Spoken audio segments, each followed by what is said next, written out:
SAT, which is SAT, which takes you abroad or to study in India. And of course, every year we do huge conclaves, both online and offline, for CLAT and NLUs. And today, for our first ever conclave on IPM as a program, we are graced by a director of an IIM herself. So I'll be introducing our speakers for today, and I will be introducing the panels that we are going to take up today. And before I do that, let me also establish some rules. During the conversations, during the speeches, if you have any questions, I would request you to put them either in the chat box or in the Q&A box. Our team are here today, and as many questions as can be answered will be done by our team members, right? So now we must get to know you. Let me first understand the composition of the audience. I've just launched a poll,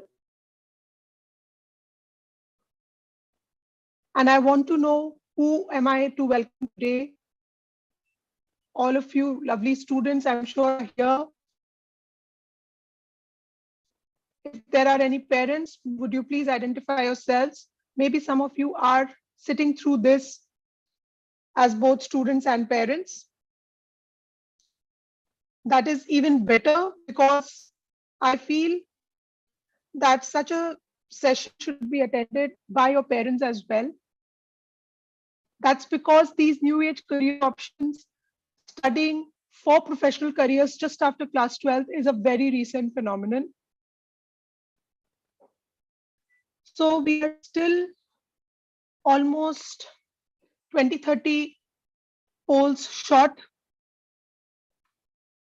In exactly 1 minute, I will end the poll. So if you haven't polled yet, please do it. Yes, so as I was saying, that, you know, with this recent wave of professional education taking hold, we must, you know, have parents attend and understand these options.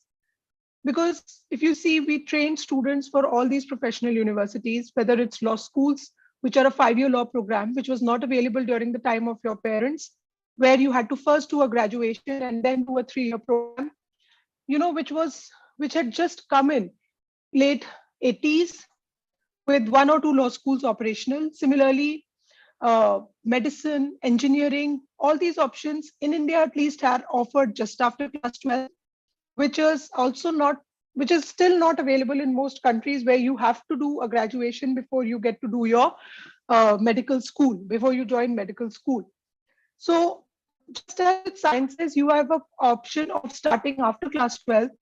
I'm very happy to announce and to tell you that for humanities and commerce students also now this is available. You don't have to do a graduation to do law.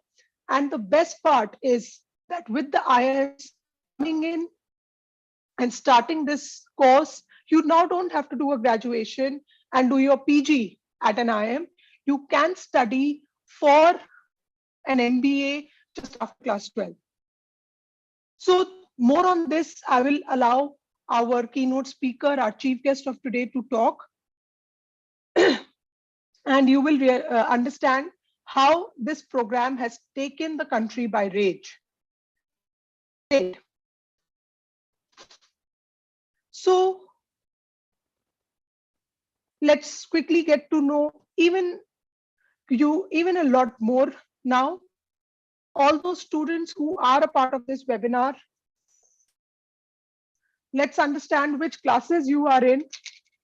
I see a lot of class 12s. I'm so happy to know that you are participating. I know your boards are going to start soon, but with the delay in board exams, the importance of attending these sessions is so high.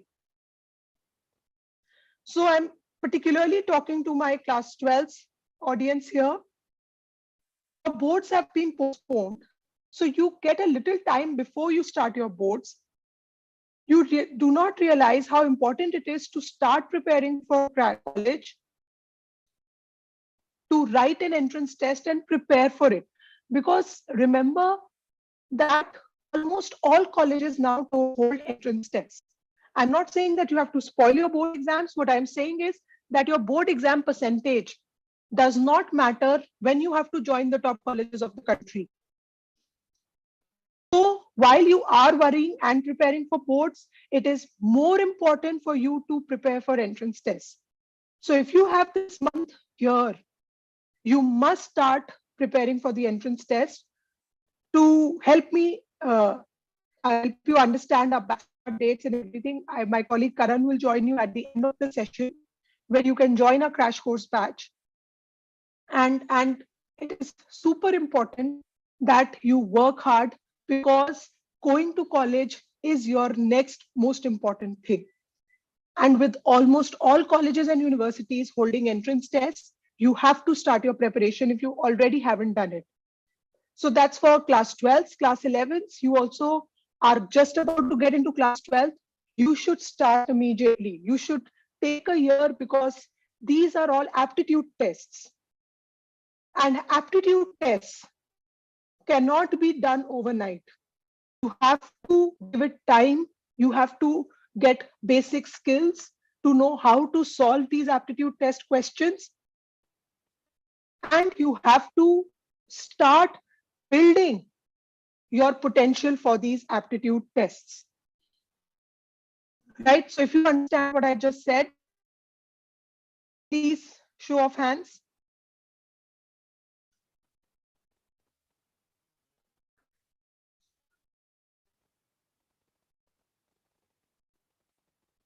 Excellent.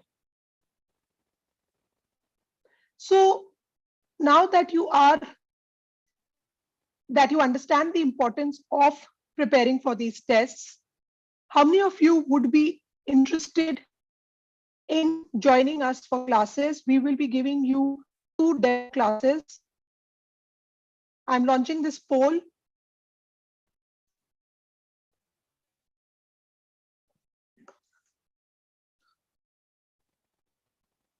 Some of the best trainers in the industry are going to train you, because it is no joke. You are going to be a part of an IIM. IIMs, just like IITs, are the bedrock of Indian education system. They are renowned the world over to be some of the best places to do your management studies. More on management as a career, more on management studies, more on the importance of IIMs. We have a great set of people who are just going to come in and talk to you. Excellent. So we will have demo sessions for both class 11s as well as class 12 students.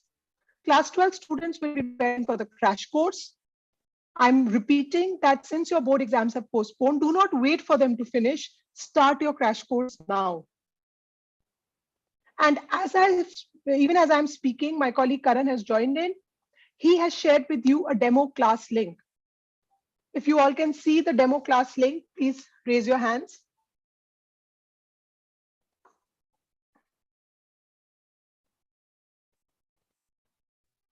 Great. So I would request you all to click on that link or save it for later, so that you can register for the session, which is tomorrow and day after. Karan, can you also reshare the demo class link, as well as the demo class dates and timings in the chat box?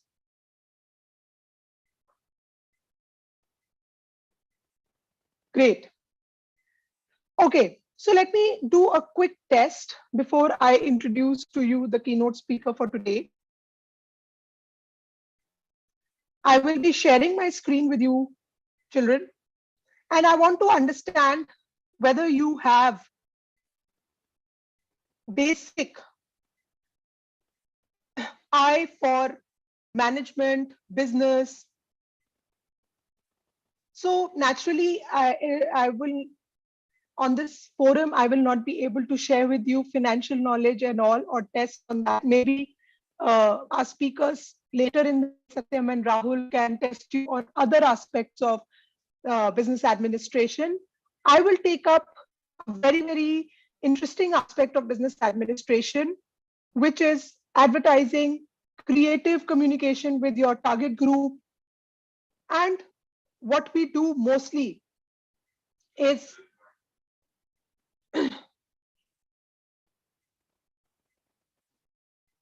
talk to our target group with ads, pictures, entice them to buy our products. So I'll show you a set of what I feel are good advertisements. What I would want you to do is comment on what you see on the screen and why do you think I think it is a good advertisement.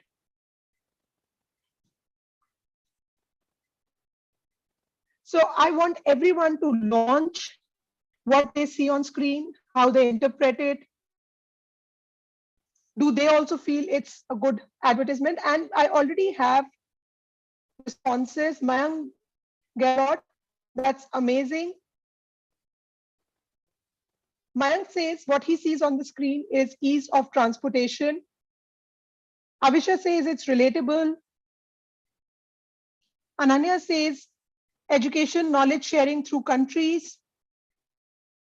Very good. Hema Mishra gives a very interesting, or rather something which I thought for the first time myself, was that it is, the world is a small place with FedEx. Similarly, Pranil also gives a very interesting interpretation, something which I felt that in a short duration, not small duration, Pranish, it should be short duration of time. I'm sorry, I'm an English teacher, so I will also correct you time and again. I hope you won't mind. Yes, so connecting the world in a short duration of time, very good. Karbaz, yes, connecting the world, right? Yes, Pragati, it's so fast. FedEx is so fast that it's like taking something out of your window and giving it to your neighbor. And now I have got hundreds of messages. So, okay, kids, I will not be able to read all of them. But as I said, I'm going to read the first few interesting ones. Great. Let's get into the next one.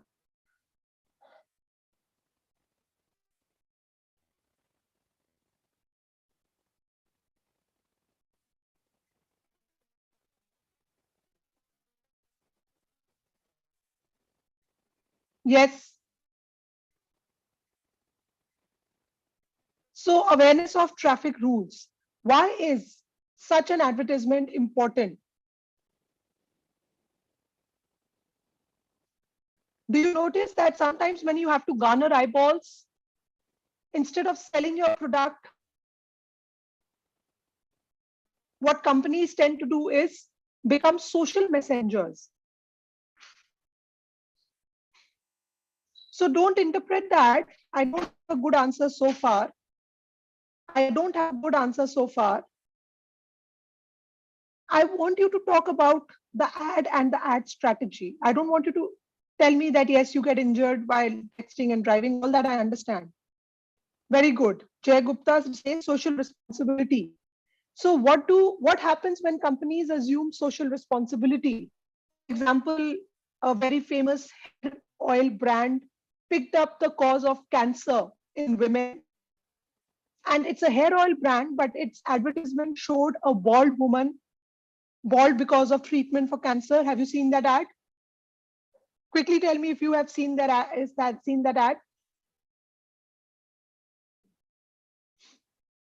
It's a day-to-day hair oil brand in the country where it took up the cause of cancer and said that whether you have hair or not, it does not matter. You are still a beautiful woman.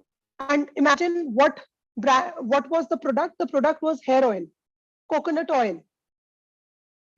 So corporate social responsibility is another term, and it makes these brands responsible. And of course, it's a good way to connect with the audience. It's an emotive way. It also connects with that part of the audience which probably does not need that product. Isn't it? Let me quickly go to a couple more. So how interesting is this? Yes, that's correct. 𝐴𝐵𝐿-𝐼𝐿-𝐼𝐿-𝐼𝐿, that brands that make themselves social messengers, connect with people. People see them as something beyond profits, and that's also a very good way to connect. So what do you see on the screen?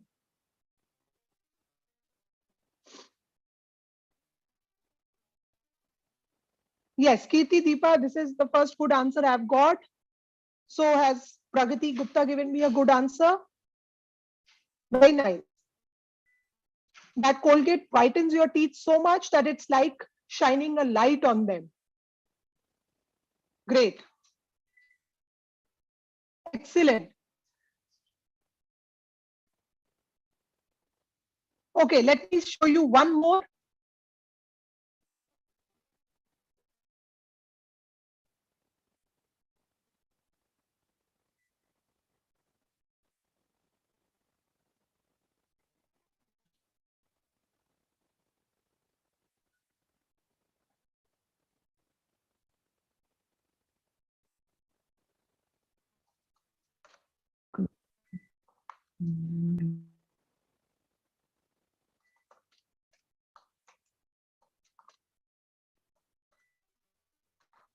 Yes.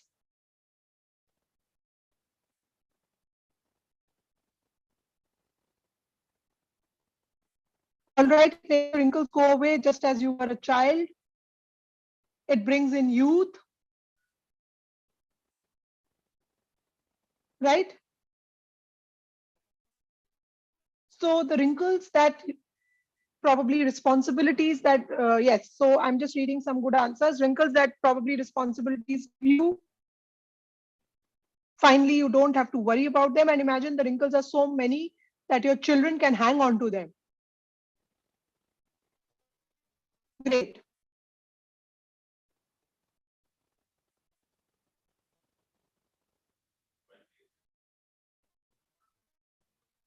All right. So while we were doing this, children, we have been joined in by our keynote speaker and our chief guest for the day.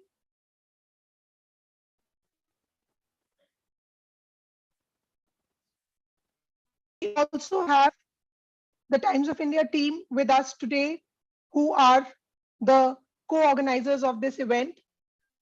Times of India and Possible Education go back a long way. We have always been thankful to them for all the support and outreach that they have always provided us. We have done some massive offline and online events.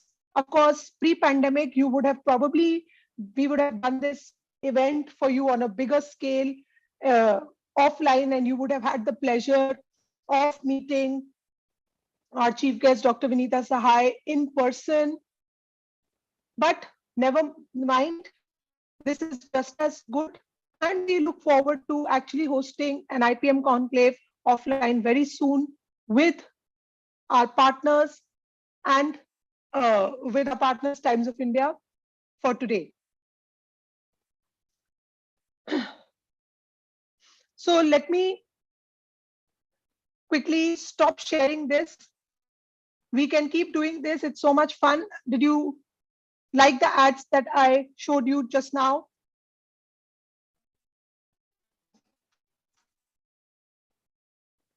Many of you gave some amazing answers, and many of you gave great interpretations that just showed that you are so aware and you are so perceptible. We must remember that perception and quick thinking is what will take us forward. All right, without further ado, I'm going to hand over to the chief guest for today, Dr. Vinita Sahay. It is my honor and pleasure to introduce to you Dr. Sahay. Dr. Sahay is only the second woman in the country appointed by the government of India to head an IIM. She is heading IIM Bodh Gaya. In fact, not just heading, she joined IIM Bodh Gaya as the founder director of the place. Prior to joining IIM Bodh Gaya, Dr. Sahay was the professor of marketing at IIM Raipur. So probably Dr. Sahay will have much more insight into what the exercise we were just doing. So maybe we can hear some inputs from her. So she was the professor of marketing at IIM Raipur and worked at different capacities as chairperson international relations, chairperson doctoral program, and chairperson student affairs at these places. So I finished my doctors in 4 years ago, and I know how important a great anchor to a doctoral program is. So ma'am, I have all the more respect for you today. Dr. Sahay has widely traveled world over and is also a visiting professor at Aarhus University in Denmark for last 9 years. Now, so not just India, Dr. Sahay has actually been teaching offshore as well. Dr. Sahay attended Global Colloquium on Participant-Centered Learning at the Harvard Business School in Boston, US. We all know what Harvard is. And Harvard Center at Shanghai in China. She also participated in developing leadership, governance, and management in higher education program conducted by the Leadership Foundation for Higher Education and 𝐒𝐴𝐳𝐈𝐿 in Birmingham, UK. She is the member of Board of Management Studies, AICTE, and also the chairperson in several committees constituted by the UGC. As chairperson in international relations, Dr. Sahay increased partner institutions to 18. The number of student exchange increased by about 100% in her leadership, and 2/3 of the batch went for an IR exchange. So once you go to uni, you will understand what student exchange programs are. I was also an exchange student when I was nominated for Fulbright scholarship during my PG years. These are some of the things that most of our students look forward to. You get a chance to go to a partnering university abroad and be on that campus for either a semester or a few months or days. And students from that country or that university come into yours. So this is a very, very exciting affair. And if Dr. Sahay has been able to actually increase the number of students who are going abroad, she has touched so many lives in such a good manner. It gives you tremendous exposure. You are able to study on an offshore campus at very little cost. You know, the problem with most of us is that affording an offshore campus can be very, very difficult. So such programs give us the needed exposure and they build profile.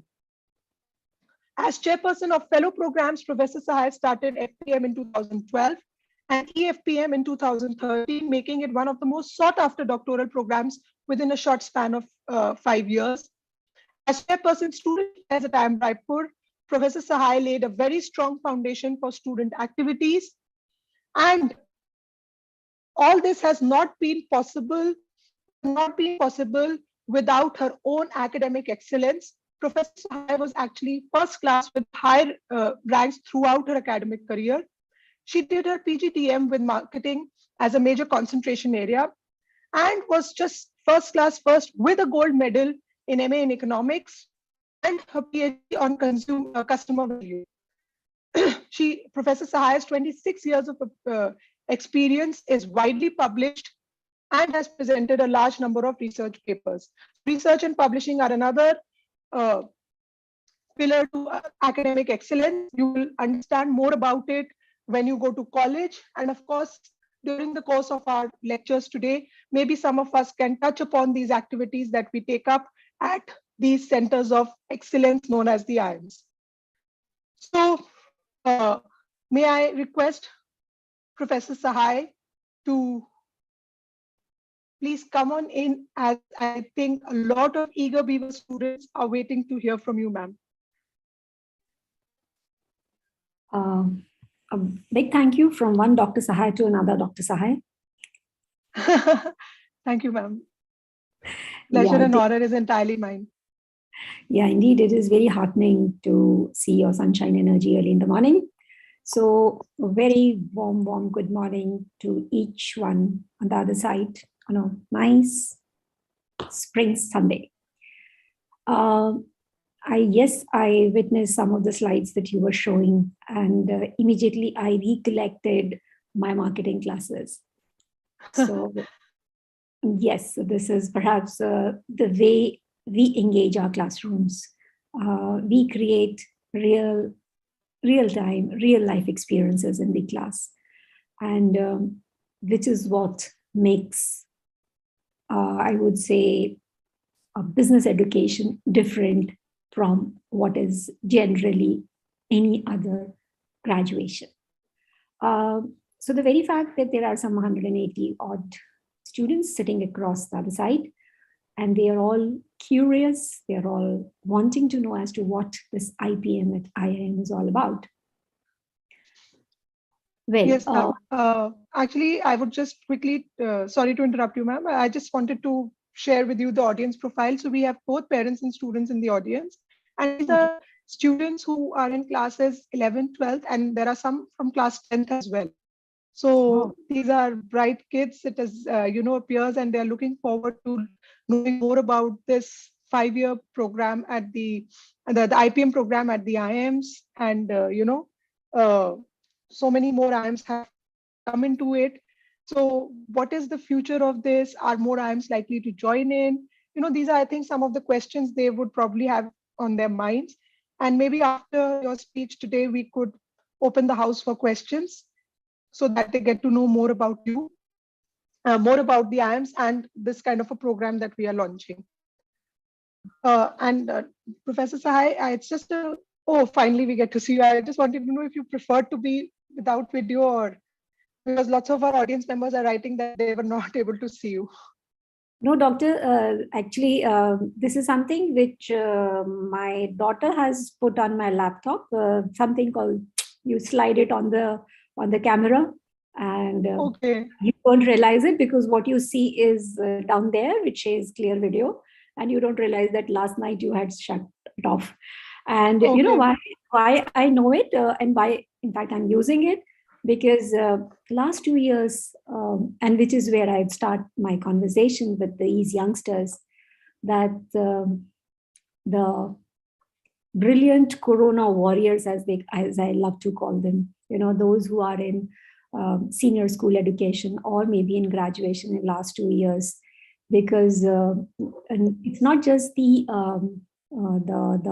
medical practitioners or people in the other public and essential services who are fighting the Corona in its true valor and spirit. It is also these students who are sitting at home.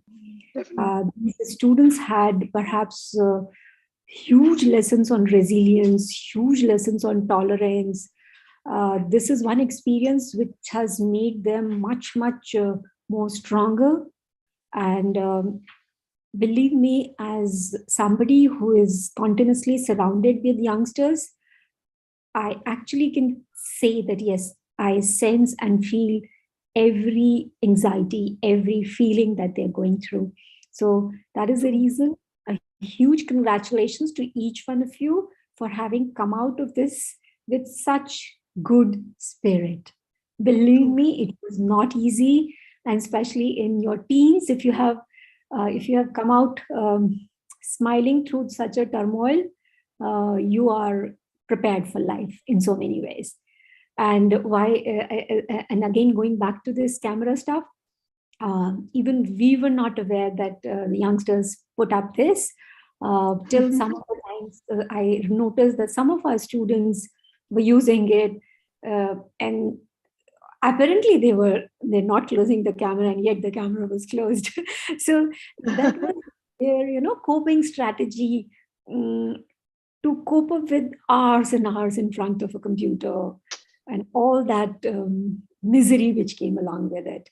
But yes, I think hats off to this generation that they've really come out well, and especially those who are in 10th and 12th, when in any case, being in India, it is very, very stressful. It is one of the most challenging time in one's life. And so happy that you are back with it.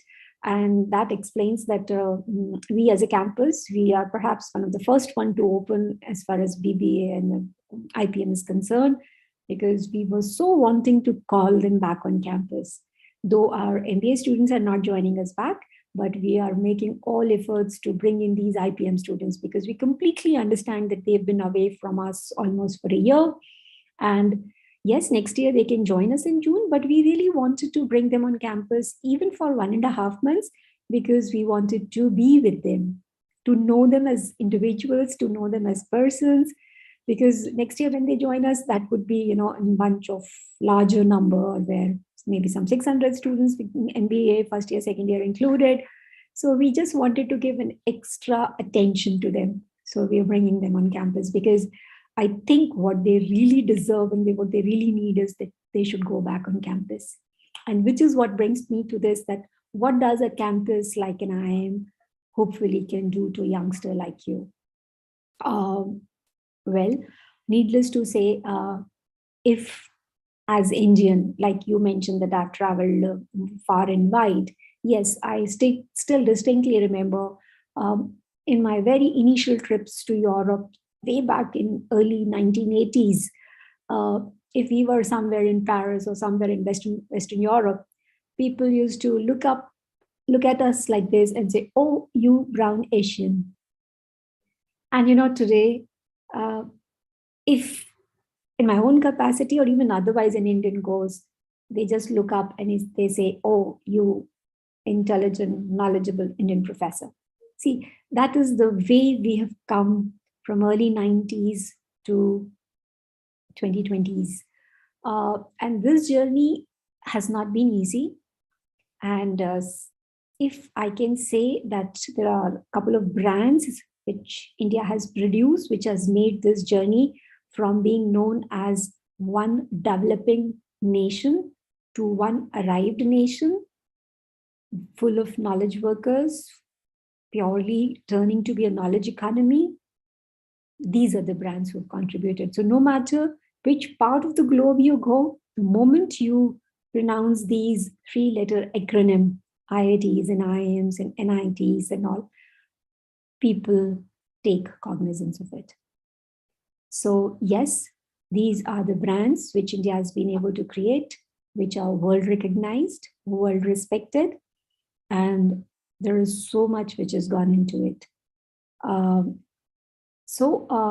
When being a younger campus, when we inherited these brands or when this brand belonged to us, we completely are aware that this is a huge responsibility to live up to the brand, to own the brand, and to claim that, yes, we are the young, budding, promising IIM in the series of IIMs that India has produced. So way back more than 6-7 years ago in 2015, when we came into existence in this, what we call it as land of enlightenment, I think we are very lucky that we have this place that where we are and has a huge legacy. I think, in fact, in my own personal capacity also, I have traveled to a place called Nalanda University, which is just about 60 kilometers from here. And just being in the ambience, just being in that air gave me so much of confidence. Because when you look up to those ruins, when you hear that the library of that particular building was on fire for 2.5 months at a stretch, for the wealth and that reservoir of knowledge which was created turn into ash, you recognize that you had arrived long back. It's so inspiring, because it gives you energy, it gives you drive, it gives you an inspiration to make all efforts to regain that glory, to stake claim to something which was always ours. So this has been a land of learning, a land of discussion, land of insights, land of contemplation, land of reflection, and knowledge, if I can use the word, can come naturally to us. So with the whole endeavor of, and the whole spirit of living up to that legacy, not just the brand IIM, but brand Nalanda and brand learning or brand Knowledge India is what we're making in efforts. So 2015 is when we started our flagship program.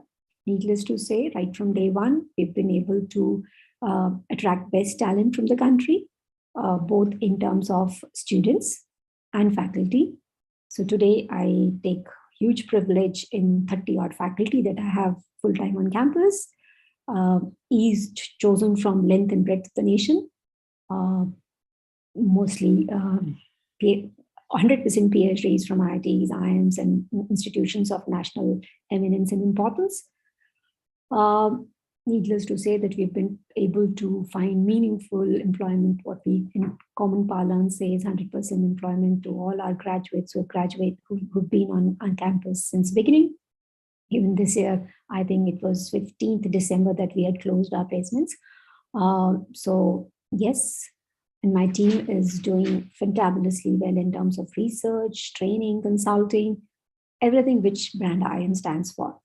And it is last year that we decided to launch what is now we call it our very, very valuable IPM program. It's a integrated program in management, which is BBA plus MBA. Not many institutions are giving BBA.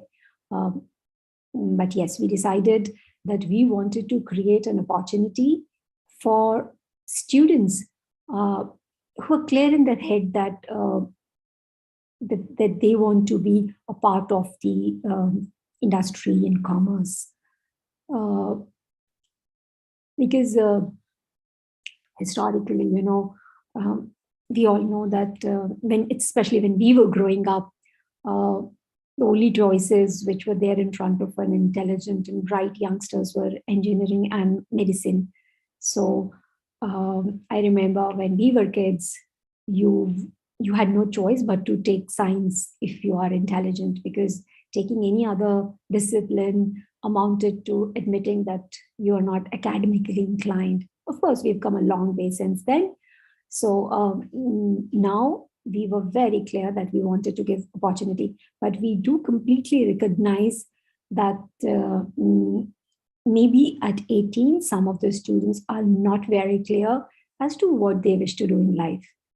And which is perfectly fine. In fact, I find this question very, very stifling, very constraining when we ask our 17 and 18-year-olds or maybe 15-year-olds, what do you want to do in life? As if we knew it in our age when we were 15. And let me tell you, students, those who are listening to me, it's perfectly okay not to know. It's perfectly normal not to know the answer to this question that you want, what you want to be in life. Let you experiment, let you, let you see what resonates with you. And which is why I feel very confident in inviting you in a program like IPM. See, IPM, right from the beginning, right from the selection process, we are not making it very stream specific. We have no preference to any specific stream. We want diversity. We want different kind of intelligences to come to our campus. So yes, analytical intelligence is important, but so is a spatial, so is interpersonal, so is kinesthetic, so is any other which way. So, and which is why our testing processes and procedures are so that we are not specifically inclined to quantitatives or specifically inclined to any other which way of testing you. Our test has all kinds of questions because we want bright students, all from humanities, commerce, as well as from science stream. Students who for sure, even if they don't know what they want to do, they know what they don't want to do. So there are so many of them, they were very clear that possibly engineering doesn't resonate with them. There's so many of them who are very clear that medicine is not something which they want to get into it. And with the rest of the options, they want to explore. So BBA is that way a very, very useful undergrad degree. Because when you're doing BBA, it gives you very diverse exposure. So in a BBA, you may be inclined towards marketing, towards if you're good with those domain areas which help you to become a good marketer. It allows you to get into analytics, IT, human resources, operations, finance, and name it. And mind you, each discipline has very different requirements in terms of intelligence as needed. So we all know that some of you who are very good with numbers, very good with analytics, very good with data crunching, logical reasoning, you may finally end up with finance. Why? If you're very good with how to handle your emotion and others' emotions, if you're very good with words, if you understand how human behavior works, then maybe HR is the area for you. So, but you enter with a very wide open mind. And the kind of bouquet of courses that we offer allows you to experiment with every aspect. So while there for 3 years with absolutely no pressure to align to anything, you are free to discover for yourself what resonates with you, and which is what I feel is a very beautiful aspect of doing IPM, that for 3 years you can actually delve, experiment, sample, and then decide for yourself for your major master's degree, which is an MBA, which again is from an IIM, the much coveted MBA from an IIM. So it allows you, and we are completely cognizant of the fact that yes, some of them, they may not like to commit the entire 5 years to one specific location. And maybe, who knows, that they would like to go overseas or may try some other location. So that is the reason we have allowed an exit option after 3 years. So we want to invite every intelligent student who not necessarily has made up a mind that he wants to be in business and commerce, but even those intelligent students who are yet contemplating a career, which is definitely not what conventional careers are offering, and they want to, explore the whole idea. Yes, as in why IPM, I've given you enough reasons. Why IPM from us? Well, so many practical reasons why, other than the fact that this is the heritage of brand IIM. We as a campus, right from day one, we have very clearly in-house facilities. So there's a hostel which is about 200 meters away from where I'm sitting right now, which is our academic block. So all our students live on the campus along with postgraduate students. And we also have a new campus, which is about, again, on one direction, I have my hostels, and on the other direction, I have my new campus coming up, which is just about 200 meters away from 300 meters away from us. So we're hoping that this Diwali, we should be able to move into a new campus. That would make one of the fastest campus to build up the infrastructure, which is truly world class. I would urge each one of you to visit our websites to look up as to what we are creating. And we're very proud that my team is giving a very state-of-the-art, very promising campus to the nation, to young, bright energies like you, for you to flourish, for you to blossom, for you to fulfill your dreams here on campus. Yes, we are very nicely connected. And of course, needless to tell, we also have a full-size stadium, which is something which not many business schools, in fact, I think none of the business school in India can claim that they have a full-fledged stadium. This is primarily becoming very important post-COVID, where each one of us understood the importance of the physical fitness along with mental fitness. So we understand that you are a bundle of energy, and we need to channelize it in very positive ways. Because I've seen so many parents and so many adults complaining that their children these days are leading very sedentary lives. They're addicted to gadgets. But have we ever thought of it that where do we give them an opportunity? Where do we have sports stadiums? Where do we have sport facilities nearby in our cities? So that is the reason we have retained the big stadium right in the middle of the campus, and which is one of the biggest feature that we have on campus. So we have on campus absolutely state-of-the-art sports complex, stadium coming up. Needless to say, IIM Bodh. I don't know how many of you are aware of the fact that under normal situations, Bodh seemingly attracts much more international travelers than Goa. So I think the figure is about 10 lakh people per year used to visit IIM Bodh. Bodh before the corona happened. So it's a very, very cosmopolitan. It's a very international city with an international airport. And airport is just about 10 minutes away from our campus. And needless to say, Gaya Junction, for anybody who has been on trains, would know that Gaya Junction is one of the biggest junction with about 6-7 Rajdhanis crossing on a daily basis. So we're very, very well connected with the Delhi and Calcutta with just few hours away. So we are right there in terms of junctions and travel connections. Very easy for parents, very easy for students to be here. So I think, but then these are just, I must say, functionalities which just make it easier, but the crux remains to be our pedagogy. The differentiator remains to be the way we are treating this course, the way we are treating our students. And as I just mentioned, that we are young, so we definitely try much harder. And we're very, very passionate about this IPM course, because this is something which we see as a huge opportunity to make a difference in the lives of the students, because they're going to be with us for 5 years. And 5 years is a very long time to make an impact.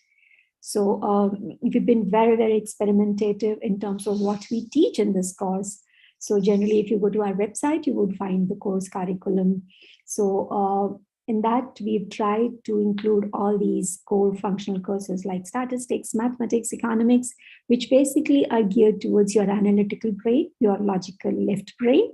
But we also have courses on psychology, sociology, public policy, governance, polity, huge dollop of liberal arts, music, yoga, dance. So all that which allows you to be a far, far better version of yourself. You have opportunity to work on yourself, your opportunity to work on your emotions, your physical fitness, your mental capabilities. You have opportunity to develop each aspect of your personality and yourself. Not just that, we also have launched, I think we are again one of the youngest campus too, and one of the perhaps maybe one or two, only, maybe only one, which has also started offering foreign language at an IPM level. So as Dr. Surabhi was mentioning, that in exchange gives you a huge perspective. Believe me, yes, having traveled far and wide, let me share with you that traveling is one of the most effective way of learning. You learn so much when you travel. So much you gain, so many perspectives you add to your whole thinking, your whole thought process. So we already have started conversation with so many universities across the globe, where we want to send you in your 3rd year of your IPM program for one-term exchange.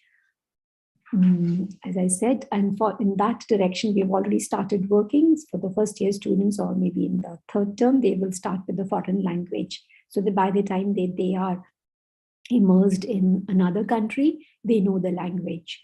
Yes, it's not only the Indian Bollywood movies that had made traveling by Eurorail very, very cool, but let me tell you, going around in culturally rich geographies like Europe definitely adds to a lot of your knowledge and personality.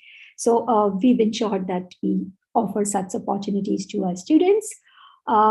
We also clearly have what is, like there was a choice with us, whether we could have gone in for what is known as trimester system or a semester system.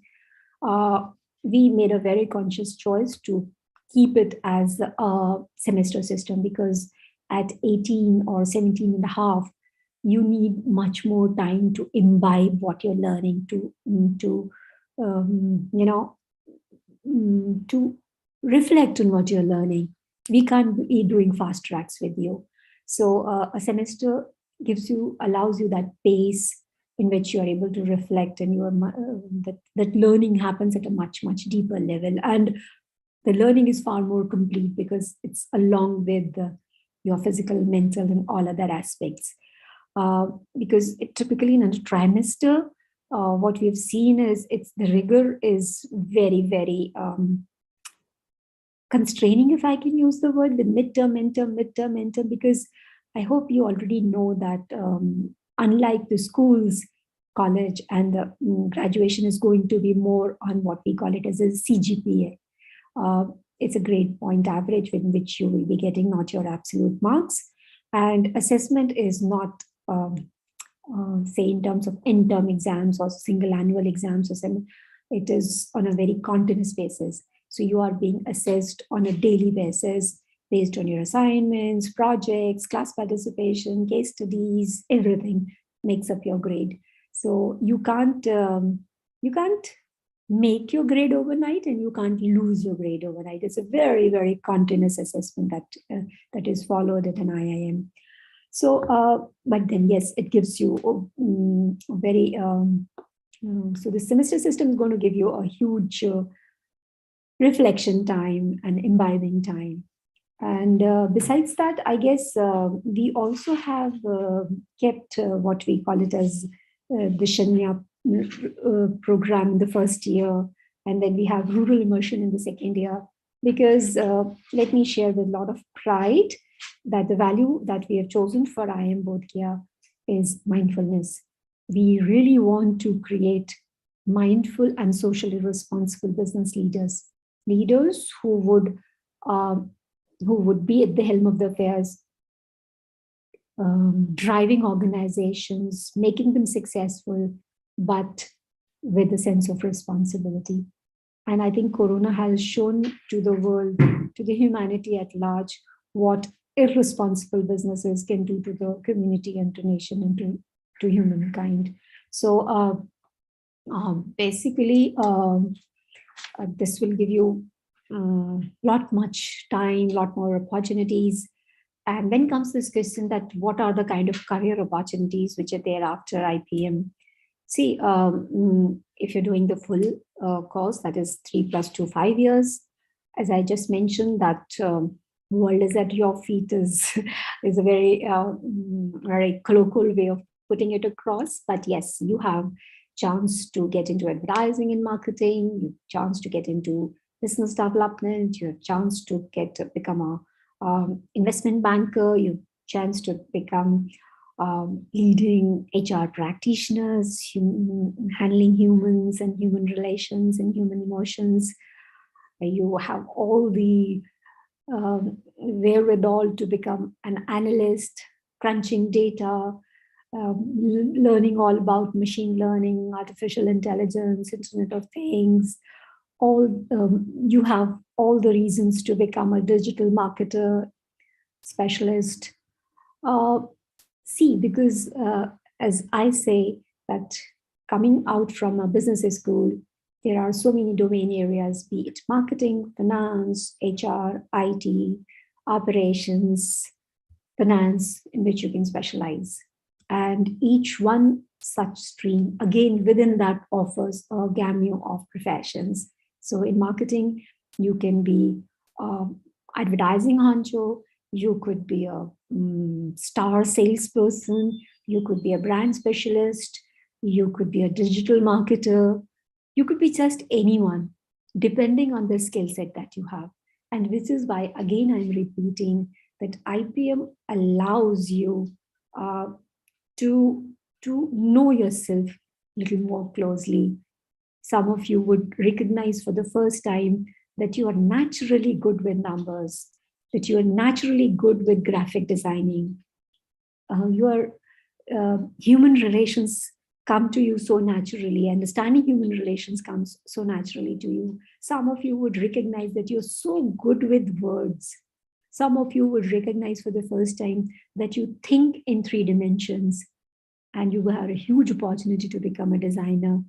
And I can go on and on about the career opportunities that are available to you, and the fraternity with which you would grow, especially after having done BBA from an IIM. You also get merged with a larger pool, which is an MBA population, where people would have come from different domains. Yes, a very sizable of them are engineers, but you also have graphic designers, you also have fashion technology people, you also have pharmacy people, you also have MBBS, people from different domains, and imagine the kind of peer learning which happens in that. So let me stress, one of the biggest thing which happens at an IIM is peer learning. You are with so many people on campus, in the hostels for such long durations, and the learning is not rote learning. It's not about memorizing and putting it on a paper. It is about doing projects together. So there is so much of team effort which is required. There is so much of interpersonal communication which is required to be good, doing good in an IIM. There is so much of responsibilities which you have to bear, because let me tell you, students, that IIMs are predominantly student driven. So everything which happens on campus is driven by students. So whether it is our cultural fest, whether it is our placements, whether it is our PR.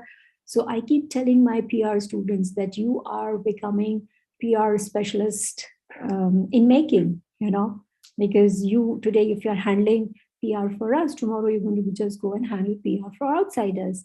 Likewise, those who are running finance workshops and finance contests, they definitely have a chance to become investment bankers in future. So, and needless to say, those who are in our Pragati Club, working with NGOs, they have huge future ahead of them out there when they go and join not-for-profit businesses.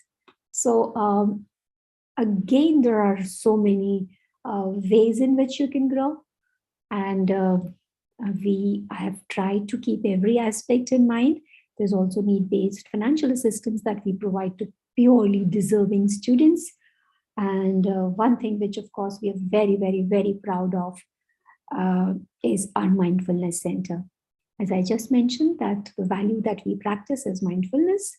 So rather than just putting it on our on calendars and everywhere and forgetting about it later, we have actually made it a point to practice it on a daily basis. So our students actually indulge in so many practices so that they become much more mindful. They learn how to be in the present moment without the worry of the past and anxieties of the future. And which is something I feel is going to make a huge difference in their lives when they graduate from here, because they would learn some life skills besides the technical skills and domain knowledge skills, some life skills which will help them become far more effective managers, far more effective family members, far more effective citizens. And I think that would be our biggest contribution going forward. So this was all an introduction of the campus that we are, the course that IPM at an IIM is talking about, because what we really want and what we really cherish to have on campus is, happy, bright, sunshine students, because as they say that there is no path to happiness, but happiness itself is the path. So let me take this privilege of inviting each one of you to visit our Happy Center, our happiness centers, and see for yourself as to what these campuses have have to offer to you. And I would love to answer if in case you have any queries, because I'm so sure after hearing so much from me, you still may be having a lot of questions in your mind. So over to the Q&A session. Thank you so much, Professor Sahay. In fact, you touched upon almost everything that I would have probably put into a question. The most important thing being you spoke about how it is perfectly all right for these kids to not have a clear picture or idea of what they really want to do. And the fact that this IPM program allows them to be on campus for 3 years and figure it out, and also the option of discontinuing after 3 years, should they not want to continue with the last 2 years. So the importance of traveling, the importance of peer interaction, the importance of learning from peers, which most people miss out on, and they just feel that's only classes make up a college. Whereas the truth is their batchmates, their friends are such a crucial part of college. And the fact that the IIM which you're heading focuses so much on co-curricular activities. These things are almost always lost when parents and students are looking at campuses. So co-curriculars, the fact there is sports and a whole round holistic development of the students for 5 years. It's not a stifling place where they just have to attend classes, mark attendance, write tests. So I hope parents and students paid attention to this aspect in your speech, amongst other amazing things. The myth about thinking that Bodh Gaya would probably not be such a fancy place, whereas it is probably fancier than Goa. I know about it because even the Gaya station, it is teeming with foreign nationals. It is so amazing to see, outsiders who really come into Gaya for all sorts of enlightenment, spirituality, and that has really upgraded that place. So there are people who have questions on placements at Bodh Gaya campus. Maybe ma'am can take that up. Also, there is an interesting question. A parent, I think, asked that if the student discontinues after 3 years, will that student also sit for placements? So do you have a placement for IPM students after 3 years? That was another question. And of course, lots of placement-based questions. Fee has also been one of the concerns for parents, the fee of these IPM programs, especially at your university. And someone asked, are the last 2 years of IPM program similar to the PGDM program, which is the flagship program of the IIMs? So I think if there are too many questions, you can take them one by one, and I can repeat the questions also. Okay, so yeah, I could see some of the questions which are there up. See, students, two things, because I saw multiple questions around what is the salary range, what is the placements, this and that. Though I really appreciate your anxiety related to that, and with absolutely no reason that I'm trying to divert the question, no. We have, as I already said, that we've been able to place 100% of our students right from inception. And even this year, I think we've had some 30% increase in the year-on-year salary that our students have been getting. But, and being a public institution, please visit our website. Every word which is written is truth. And I would very strongly, though I can quickly say the numbers, but I would choose not to do that, because being a leader for an IIM, I don't want you to join a particular course for some numbers that I would put up here,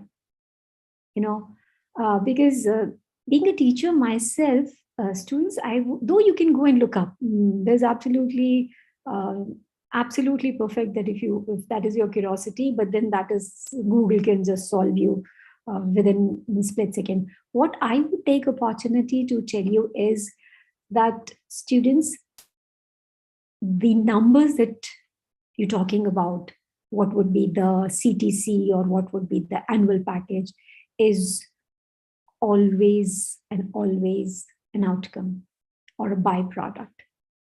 what we would advise you is you utilize these 5 years to identify what your intelligence is, what your talent is, what your purpose is, and believe me, try and excel in it.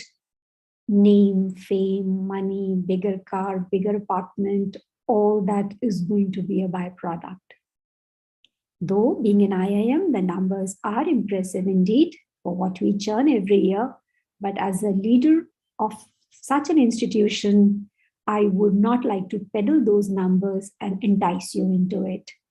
In fact, there's so many conversations we've already had with all the directors of an IIM that we should not make a noise about the placement figures, because it could be so misleading to so many ways. Like why, if you are good with human emotions, if you're good with words, if you really understand why people behave the way they behave, investment banker's salary should not be a criteria to join a particular profession. No. So yes, go and look up. Again, I'm saying the public institutions are very, very transparent. In fact, this year when we are very soon going to come up with an audited report of our placements. So which is not that we really need one, but still just to further settle if any anxiety people may have around the figures that we quote. We're going to come up with an audited report, but even otherwise, whatever is up on the websites is truth. But then that's not what an IIM is all about. Second is the fees. Yes, it is, I think, 4.5 lakhs per annum plus mess fees, which is on actual basis. But I have already said that there is a benevolent need-based financial scheme which is in place, wherein we try our level best. See, the motto on which we operate is that nobody should be deprived of a good education for want of funds. So this is something which we like to live up to. So having cracked the competition, let me assure you would not be deprived of education for want of funds. But yes, what we would definitely celebrate is meritocracy. And that is the reason we have chosen to go in for an NTA-based test. See, being an IIM, it was so easy for us to have our own test. We made this very, very responsible choice of having an NTA-based test, and that too in Corona times, because it gives you, it allows you the opportunity to attend to the test anywhere near your city or in your city at a very affordable price, and with more than one campus taken care of. Because we were very, very aware that it is financially very draining on parents to take the children from one location to another just for them to give another test. And it unnecessarily creates a financial burden on the parents and mental anxieties for the students. That's the reason we have tried to come up with 𝗳𝗁𝗏, which is in times to come, we expect will become the standard testing processes. The way CAT has become for MBA, we want 𝗳𝗁𝗏 to become for IPM. So these small things, we are trying to ensure that the affordability and prudence is there, and the sensitivity towards the needs of the students and the families and the parents.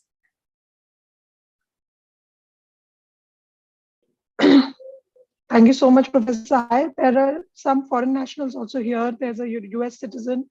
So I think the Bodh Gaya website has the admission process available there for, you can read it up what it is for foreign nationals, and if there is any, if there are any seats reserved for you.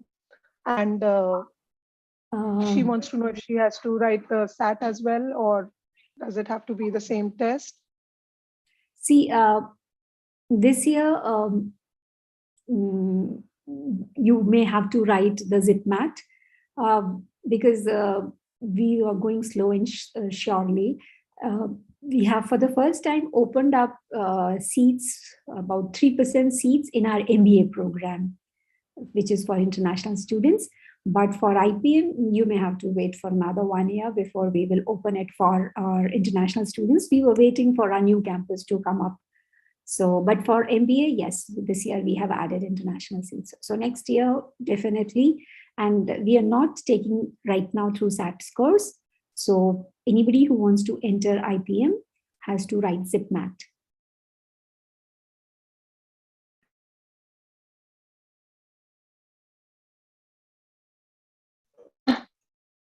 Thank you so much, Professor Sahay.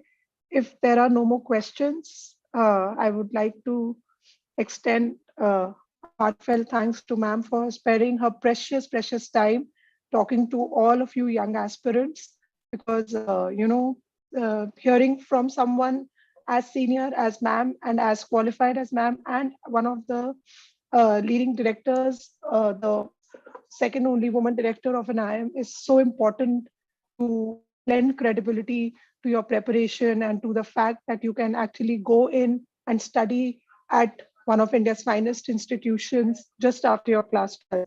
So, ma'am, this has been hugely motivating for all of us. In fact, more so for the students, because, they got an opportunity in these times to listen to you. And maybe now some of them can confidently up their preparation and start the journey which they are looking at. And as ma'am said, it's not the numbers. In fact, it was such an amazing answer that ma'am gave. I don't think anyone could have put it any better. If you are running after numbers, you're not doing the right thing. The learning, the experience, and numbers are just going to be something which will come in as a byproduct. They will happen, they have to happen. You have to work, you have to earn your own bread. But the experience, the learning, and the right intent to join such programs is so very important. So keeping up with this spirit, as I said, I would request all our other panelists not to talk about numbers today. Let us respect this decision made by ma'am. And even we will not talk about enticing numbers. It has to be the correct reasons for you to be in an institution. So our other panelists for the day as well will refrain from numbers. And as ma'am said, all IIMs, including IIM Bodh Gaya, all the placements are transparently given on the website. This is something which you can easily look up. Most newspapers cover their placements. So just look that up. And today should be about making the right decisions with the right intent. So thank you so much for your precious time, ma'am. It was so amazing listening into you. In fact, many parents have also put in a word of thanks for this lovely session. Maybe, we can share with you the transcript and you can look at it whenever you have time. Thank you, Survi. It was a pleasure meeting you and addressing everybody out there. And best wishes for your preparation for any other exam or any other test that you are aspiring to give. Give it your best and the world will be yours. Thank you so much.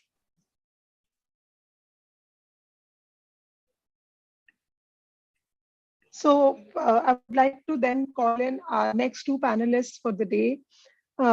We have two diverse people who will share the screen space. The only thing common between them is that they went to some of the top institutions to do their MBA. Who better than these people to talk to you? The first person who I would like to invite today is 𝗵𝗃𝗀𝗃𝗃 Sahay. 𝗵𝗃𝗃𝗃 Sahay is the chairperson of Possible Education. He is a soul devoted to education, even though his heart is in sports. So Satyam is a trainer, a triathlete, a person who spends most of his time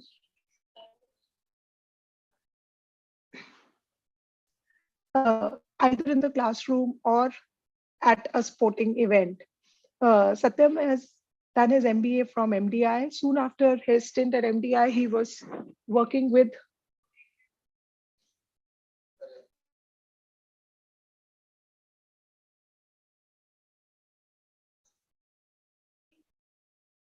He joined the FMCG sector and was working with a company known as Chuco that is into kids, candy, and bubble gums. But within a year, Satyam quit his work and pursued his passion, which was modeling at that time. Briefly, remember what Professor Sahay said, that it's too early to say what you want to do. In fact, you should be flexible to pick up wherever your heart takes you. That's why it's so important to study at the best places that are possible, because it allows you flexibility to keep moving in and out of different works and keep following your heart. So he then participated in Mr. India, Miss World, if you've heard, or Miss India, you've heard. Our very own Miss India is now Miss World. So Satyam went into this pageant and actually was a runners-up at the Mr. India event and was selected for Mr. International as well.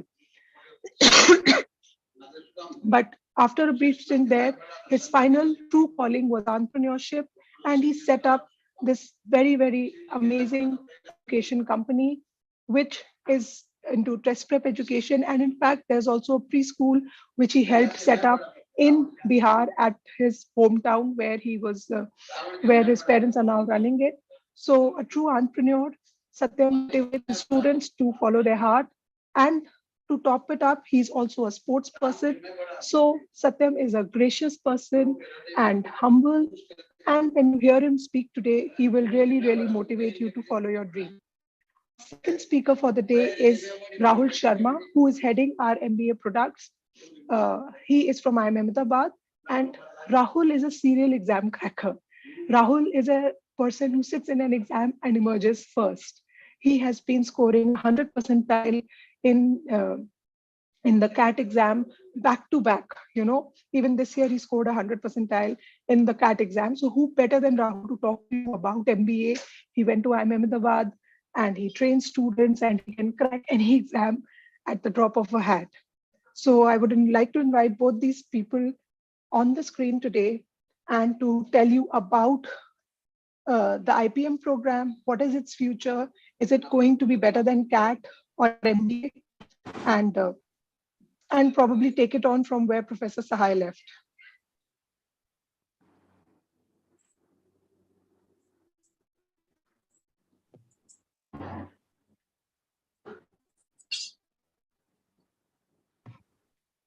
Hi, good afternoon, everyone. So I am Rahul, and welcome. Sir, would you be starting here?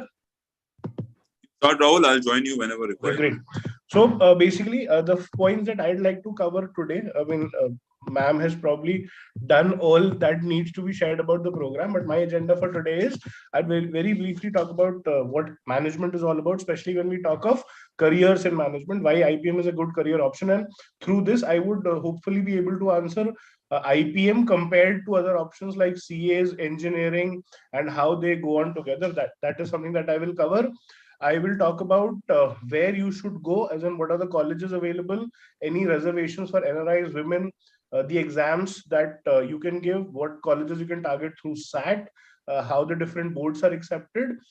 Very briefly, I should be able to touch upon not the placements, but definitely the companies that visit the campus, right? So the what, why, and how of IPM is something that I would want to very briefly touch upon. The question is, why me? So as ma'am said, I'm 100 percentile in CAT. I've done it 3 times over.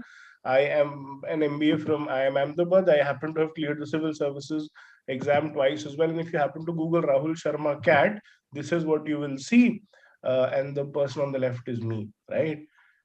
But what also happened was, while in school, I was barely getting 80% in class 10s and 12s. I happened to do engineering where I scored a 62%, right? So I have always been a mediocre student. That is what I am today as well. I did my MBA from IIM Ahmedabad, true, but it took me 2 years of PCM, physics, chemistry, maths, and 4 years of engineering to realize where I'm going, right? So I understand that these decisions take time. You need time to figure out where you are going. I still am, and therefore probably we connect on that level, because again, just trying to get as much information as possible to make the right decisions. I did clear the civil service, but at the end of it, I did not get selected, and therefore I failed. But failure does not mean you cannot get up and reach where you want to reach. And again, the only reason that I was able to get into IIM Ahmedabad was because I had decided in college that I will do it for myself. I do not give up. And that is something that I want you to go away with from this seminar as well. If you decide to get into a top college, you will be able to do that. All right. So on that note, why management is a good career option, as Professor Sahay had also said. When you talk of management, it is not just about salaries, right? Salaries, of course, are a part of it, but when you go in for a management program, you understand business at a holistic level. You have skill sets which can be taken to different areas. For example, if I ask you, someone say there is a person who is an expert in finance, all right, he's done an MBA in finance. Which sector or which industry do you think a person like that will work in? Any answers for this? Ji. Which sector would a person from finance MBA would be working in? Typical answers happen to be financial company, absolutely, Arbaz. Banks, for example. But investment banking, of course, makes sense. Finance means banking. But if you share market, perfect, Pragati. But if you think of it, your school also has a financial division, right? Every hospital will have a finance division. Hospitality companies in the hospitality sector will have a finance division.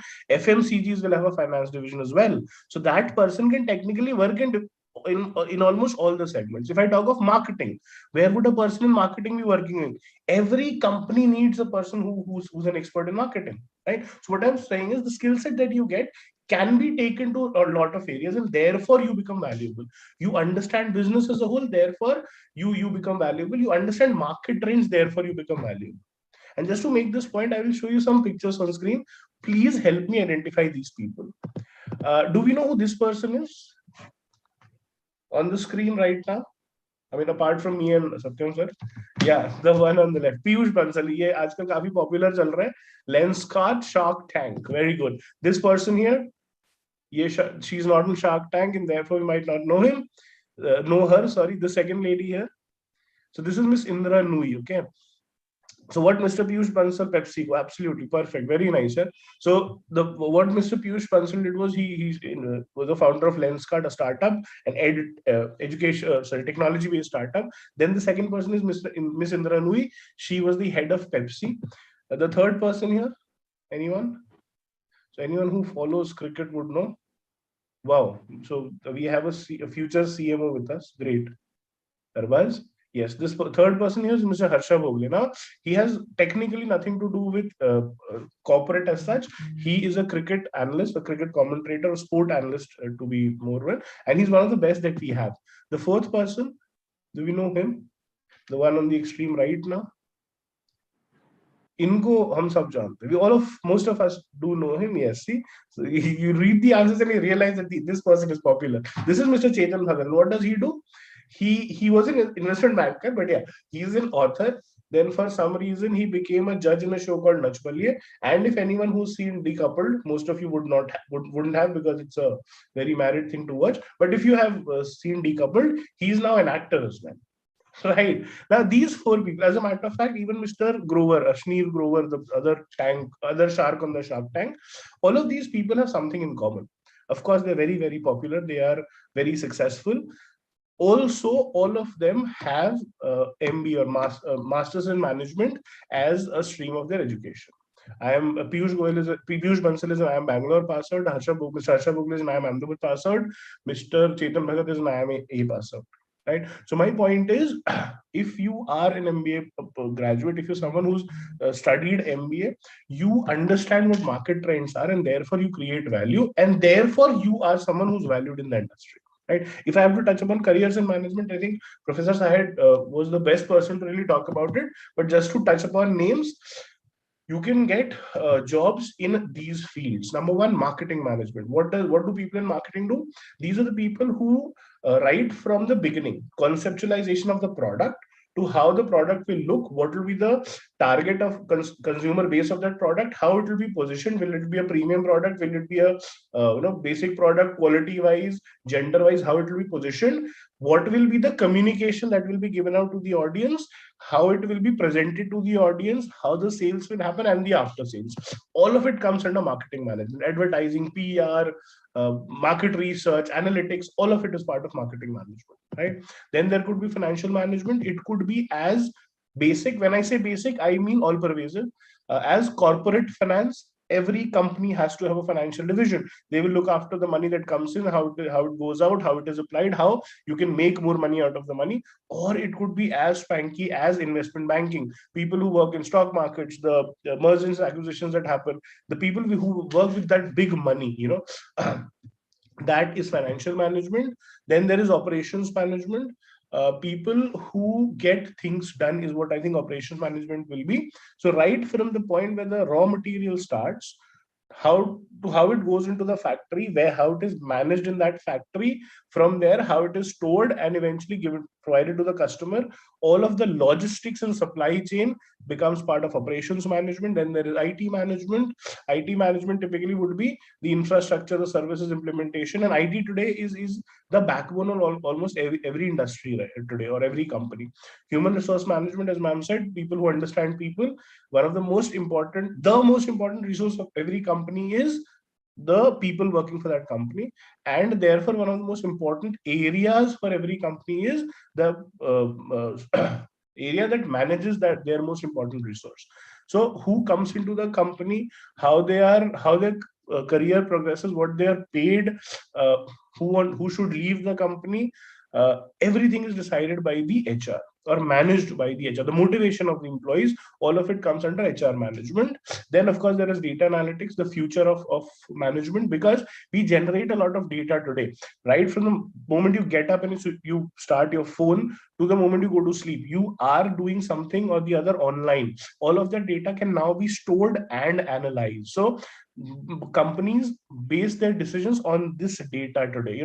You can actually target a single person if you want to give out a marketing say a marketing ad for that matter. For example, suppose you on a WhatsApp chat with your friend talk about, say, a Goa trip, right? Again, the ethics of it is separate, but there is a very good chance that on a page that you're browsing, you will find an ad for Goa, right? What I'm saying is the flight tickets that you book, everything is data driven today. So in this field, you will have roles in both areas, the technical field and the ones who people who take this data from there, take out the things that companies can work on and present it to the companies, the analysts, the consultants for that matter.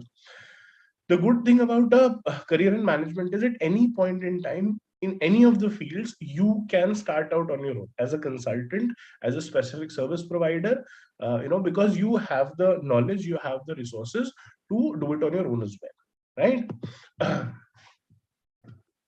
Again, if I ask you what is management, you will come up with the fact that it is not a sign necessary for organized life and business. These are things that you're taught in school.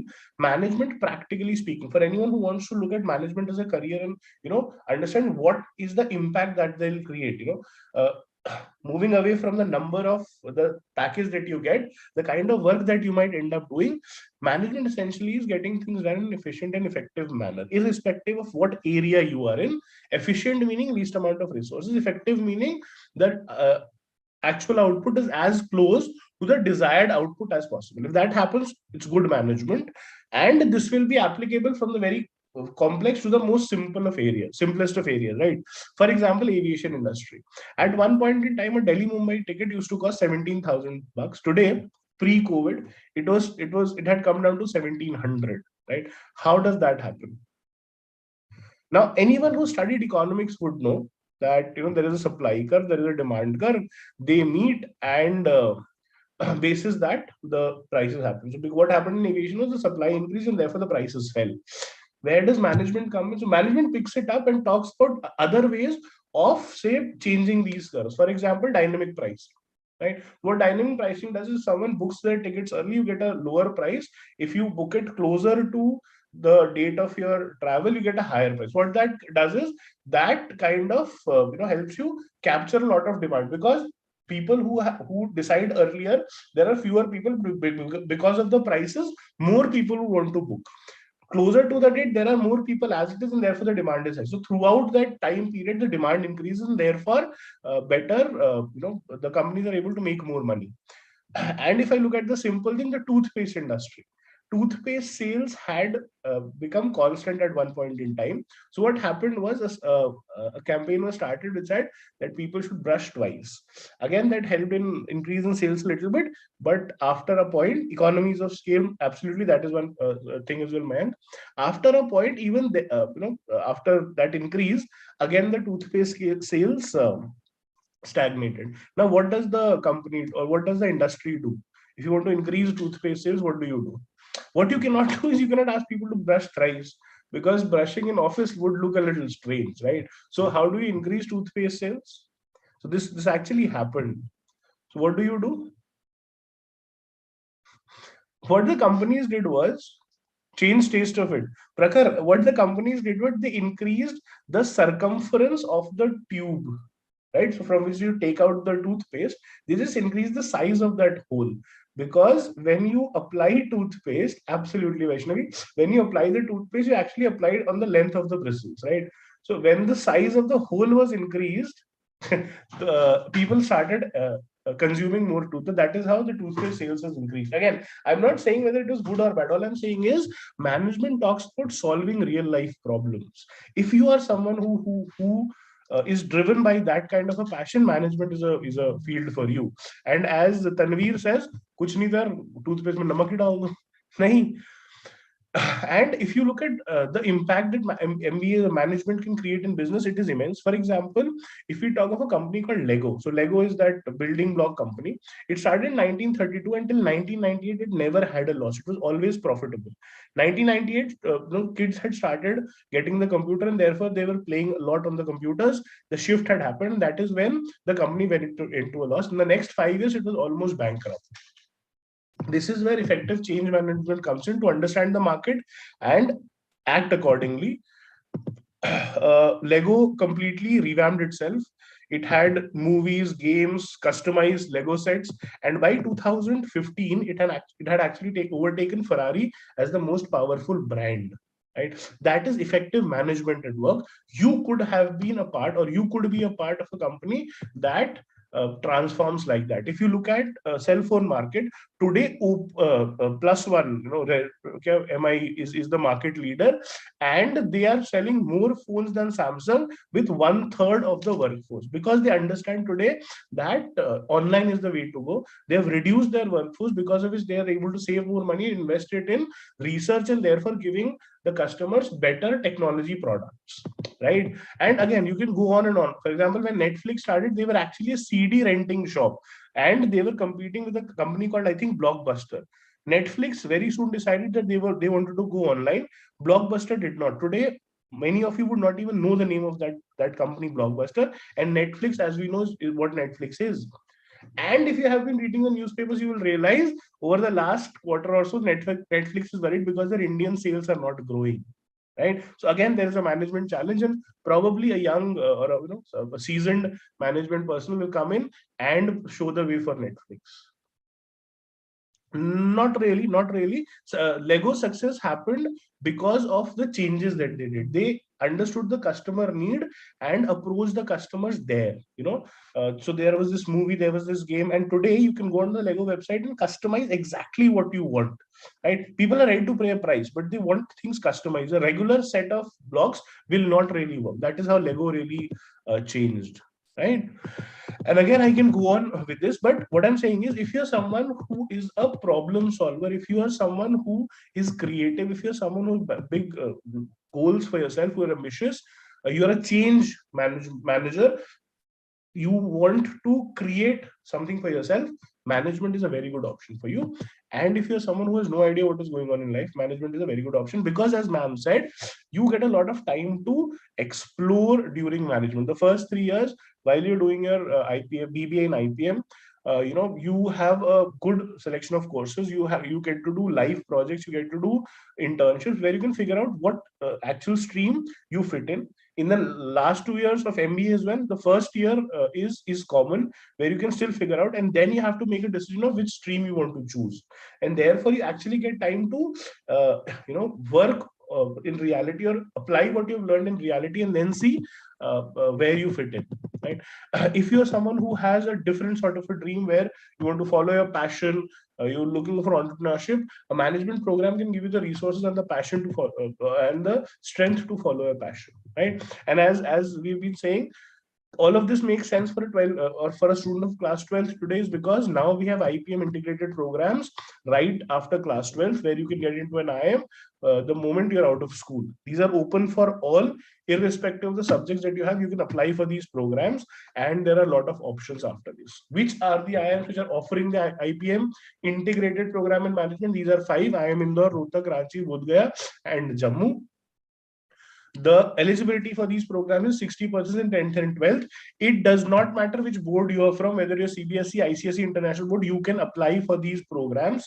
Secondly, the number of seats I've written is about 150, 160, 120, and so on. Right now, there are no reservations for NRI students or foreign nationals. You have to give these exams to get into the program.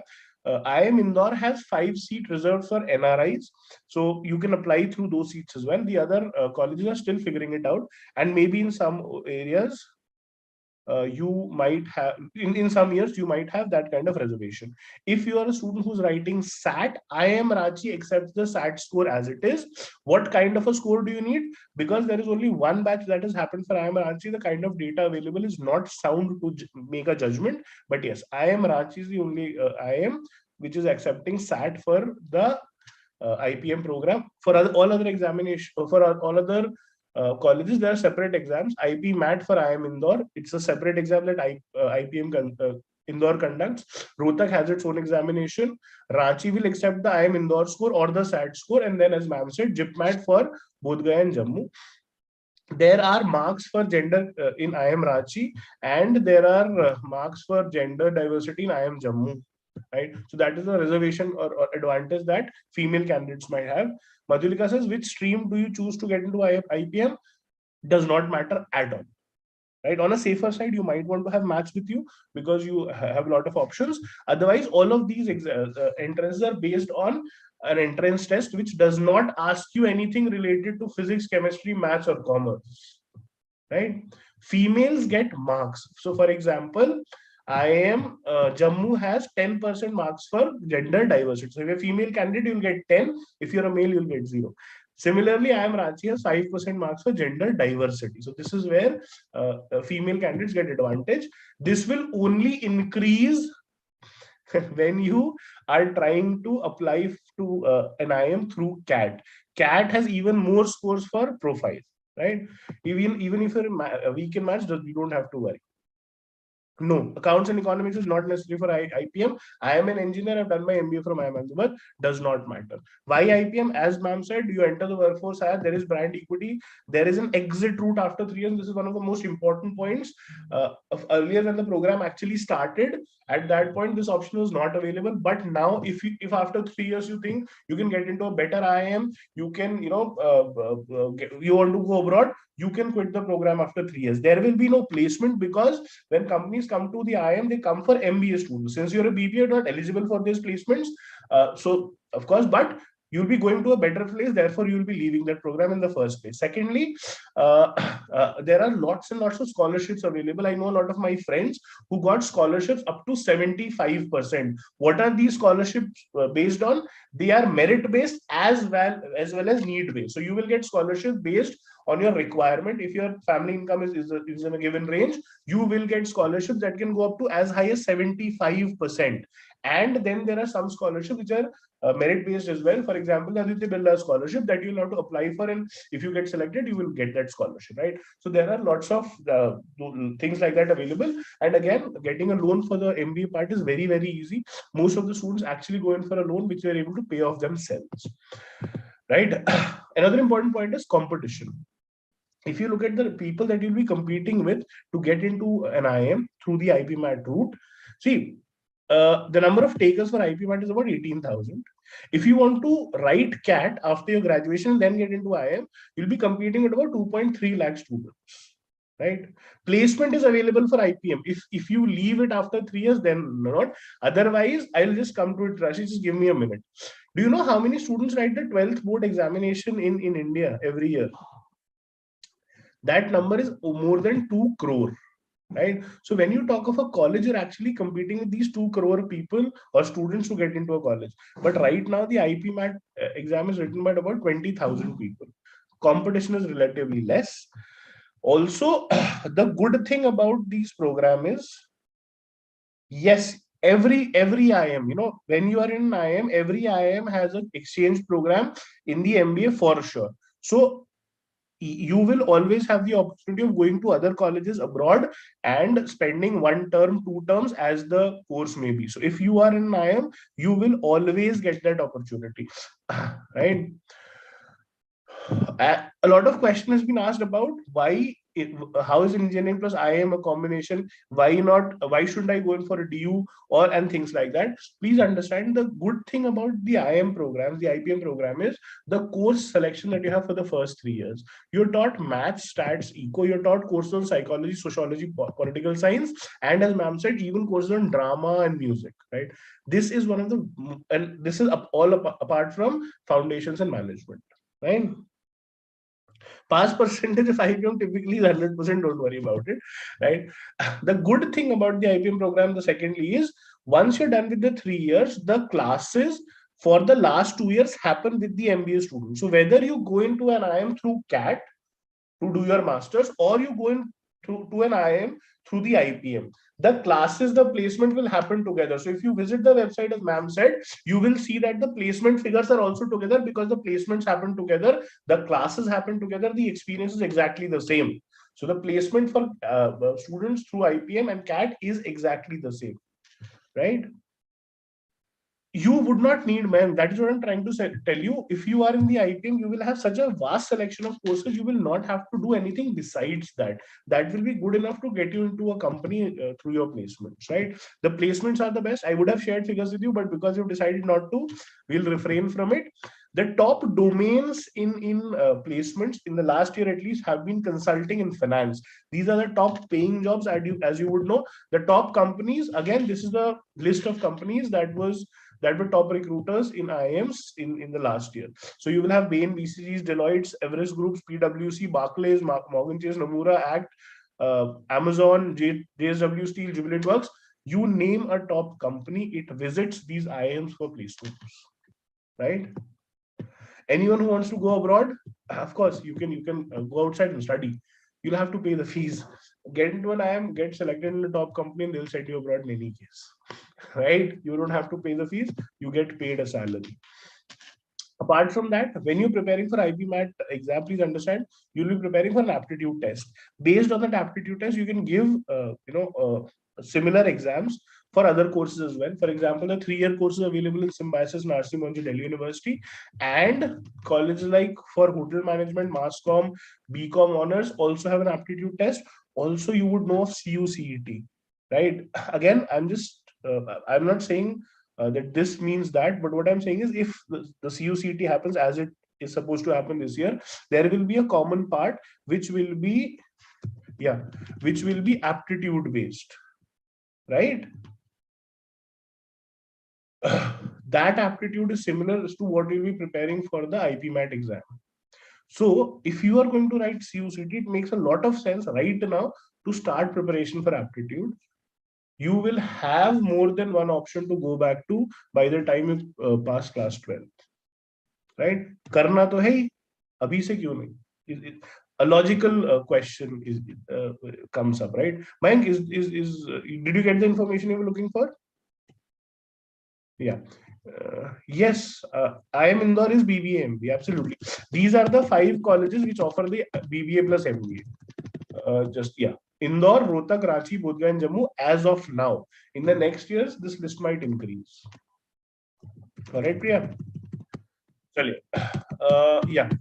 So, apart from the IPM mentioned, similar preparation will help you on all of these exams as well if you plan to do it. Just a minute, Prakhar. What is asked in these exams? Yes. When is these exams conducted? Typically, these exams used to happen in the month of May to June. But that is when the boards were happening in March and April. Since now the boards will happen on 26th April onwards, it is very likely that these exams will happen somewhere in the end of May or the start of June. you will not have too much time after boards, but yes, there will be some gaps so that more and more people can apply.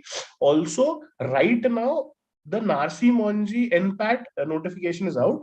GIPMAT notification will come out very soon, which will have the date, but it should happen somewhere in the end of May or the start of June, right? Unfortunately, there is no update from, at least there is no official update from IIM Bangalore and IIM Lucknow. Yes, it does look like it will start, but there is no official update. So don't base a decision on that, right? Balance between board and entrance, please understand, Prakhar, thoda stretch karna padega, because if you had started earlier, it would have been easier. Someone who starts preparation in 11th does not have to go through that grind, right? So anyone right now who's in class 11, please understand, talk to students who are in 12th. They'll tell you why it becomes difficult to prepare in the last 1 month, 2 months, right? Because there is a lot of load that you have. If you're in 10th, if you're in 11th, start preparation now, because you will end up doing that 2 years down the line, where you will be saddled with your board preparation as well. Anyone who's in class 12, please understand, you have at least 1 month right now. It is what, 20th February today, till 20th March, you can actually divert, because after that, you will have to focus on your boards. Then you can only come back once the boards are over. Right? You might have 15 days, you might have 10 days, you might have a month after that. No one knows. And at any point in life, you will never be over prepared, or being over prepared will never be a problem. The problem is you're under prepared. Usse bachna hai humko, theek hai?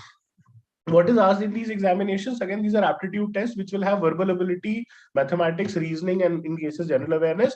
Typically, the cutoff of these papers will be somewhere between 45 to 65%. So for an easy paper like a symbiosis, the cut, or for that matter, GIPMAT, the cutoff might increase to about 60-65%. For a paper that is difficult, for example, the IPMAT, it drops to about 45%, right? Yes, it is, Priya, but you will have to do things in maths, right? So all of these exams are aptitude tests. What is an aptitude test? Typically, it tests your language and reasoning skills through maths and English of standard 10th. The focus would shift slightly depending on the exact exam that you're giving, but broadly the syllabus remains same. But what you have to understand is that what is being tested is not your math formula cramming ability, but your ability to apply concepts, think logically, and decide. What do we decide? What questions to attempt, which ones to leave. See, out of the 100 questions, if you're able to attempt 80 with about an 80% accuracy, you will get a score of around 60%, which should be good enough to clear the exam. The question is which 80% questions to attempt. Because if you spend your time in the wrong 20% questions, then there is a problem. In a school examination, you have about 3 hours to answer 30 questions, 25 questions. In these examinations, you have 2 hours to answer 100 questions. You will not be able to do all the questions. You have to decide which ones to attempt. If you're able to choose the simple questions, attempt them quickly, you will do better. And therefore, that test is about decision making, your ability to handle pressure, your ability to make quick decisions in a short span of time. That is actually what these tests are about. In terms of syllabus, obviously, English has the standard reading comprehension, sentence correction, grammar, sentence completion, vocabulary. This will be common throughout any aptitude test that you give, and the preparation will be very, very similar. The challenging part for a lot of students is maths. Here you're looking at percentage, ratio, proportion, averages, TSD, number system, geometry, etc. But anyone who thinks their maths is a problem, 2 things. Number one, you don't have to go through this entire list. Focus on percentages, PLD, ratio, proportion, average, time and work. These 5 topics and basics of numbers, right? If you do that, you will be able to attempt at least 50% of the paper in any aptitude examination that you do, right? All of this you've done in class 10. Number one. Second point, you have to look at maths a little differently. Do not remember formulas, because that will not help you. There is no magic to clear this examination. There is only logic, right? For example, if you look at this question, A can do a piece of work in 20 days, B can do the same in 13. How many days will A do the work together? This is an R.D. Sharma question, and a question that has been asked in examinations as well. Now, what happens is, when we come across this question, some of you might feel that kiya tha par bhul gaya. I've done this question, but I forgot. That is the crux of aptitude preparation. Most of the exams that we give in school are knowledge based, not good or bad, a fact.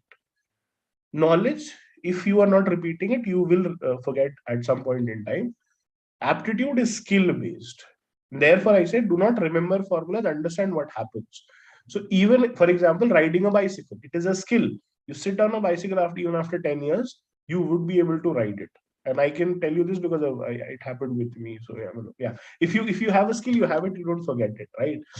That is how aptitude preparation has to be. So the second point is understand basic concepts and try to apply them. Absolutely, 12 days is the answer. But how do I go about it?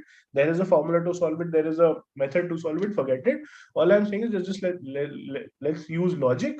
To some of you, it might appear magic, but yes, all that we do is logic.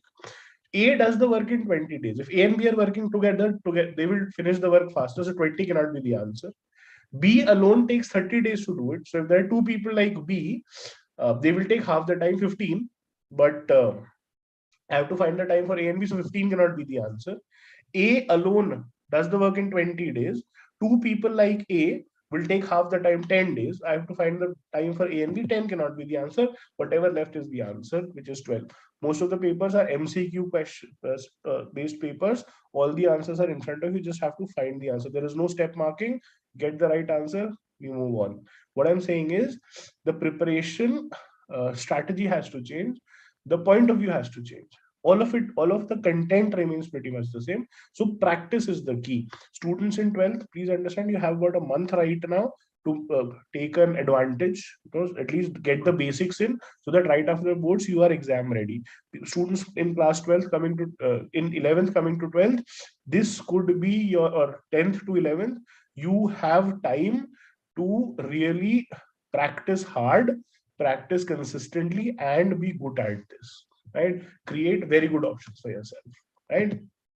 And again, why it is important to get into a good college, as ma'am said, a lot of learning happens outside class. When you have the right infrastructure, when you have good students to play with, top professors, you get ready for life, you get memories for life, and you get ready to face the challenges in life. One of the best people to talk about life after MBA would, as ma'am said, would be Mr. 𝗴𝗿𝗀𝘀𝗀𝗃 Sahay, again, a model, a management expert, an entrepreneur, and an athlete. Whatever he does kind of turns to gold. He's the chairman and founder of CLAD Possible, the top test prep company in India. He's been a grassroots Mr. India runner-up. He's an MDI Gurgoan, one of the top 10 MBA colleges in India, alumnus from there, and he's completed the Ironman 8 times over. One of the most difficult international sport activity that you can do, right? Priya, I will be picking up a lot of questions like this in the demo class. Please register for that. I'll be talking about the math section as well in the demo class, which happens on Tuesday. Please register for that and then let me know, right? So Satyam sir, if you could why did you finish and then I'll take it on? You finished it and then I'm kind of done. I'm completely done. Okay, so just give me a minute's time here, just 1 second. Yeah. Right. So by the time sir joins in, please understand we are having demos tomorrow and the day after in the evening. Please register for those demos. There we'll be talking in more detail about how to prepare for each section, what all you can do, picking up the link, picking up the nitty-gritties of that preparation for all sorts of students, whether you're in 10th, 11th, and 12th. If you look at your chat box, you will see there is a link for the demo class as well. So click on that, register there. Whatever questions you have regarding preparations, regarding books, regarding how to do it, how to work in a weak areas, that will be covered, because I think it should be given due time. Also, we are planning one-to-one counseling sessions. So if you think you want to sit down one-to-one with me or any of our experts, you can book a counseling session and we can have a chat as well. So we have Satyam sir on board. I think one of the best persons to tell you about what life after an MBA is, how you can, or as you say, a person with multiple skills, and something that I think a person who has excellence as a habit. Sir, all yours. Okay, thank you, Rahul. Okay, now before we get started, I just want to do a small exercise with you. And the exercise is that we are looking at management as a career option. Now, I know it's a little too early to really decide if management is the thing for us. But one very small exercise that we can do right now, Surbhi did this one. I mean, she started off with a couple of ads and then we had some discussion about it. Let's do an exercise on, let's say you join one of the IIMs and and the new IIMs, right? So it could be a Jammu, Raipur, Rohtak, or Bodh Gaya, or Ranchi for that matter, the new IIMs. And you're supposed to organize a national level inter-college festival wherein you are supposed to get the best of the students who are pursuing their management from the top business schools of the country. Now, this could be for both UG as well as the PG program. And you have some 6 months to plan this, right? So take your time and just kind of list down the important things that you're going to do in order to organize this particular festival. It has to be a national level inter-college festival wherein you have to get the best students from across the country to participate in your event. Remember that when you organize events, the best of the students often flock to the popular events across the country. So it could be Antaragni at IIT Kanpur. It could be Oasis at IIMs, right? So, or the Delhi University festivals, meaning there are only a limited number of festivals that one could actually participate in, because the academic, they also have to do their studies, right? So the academic schedule is such that it will be tough for them to participate in every event that is going around. So you have to get the top talent. So just list down the points that you think would be crucial in terms of making this event successful. You are the sports and cultural secretary of your college. So over to you guys. Now just list down a few points and then we'll discuss.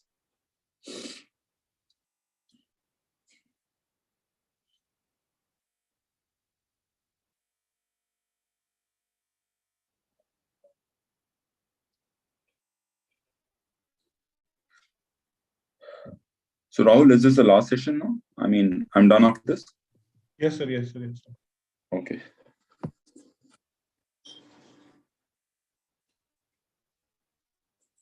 Just a few points. I mean, the important points that you're going to look at, and then we start the discussion. Okay, I said it's a cultural and sports festival. Yeah, absolutely.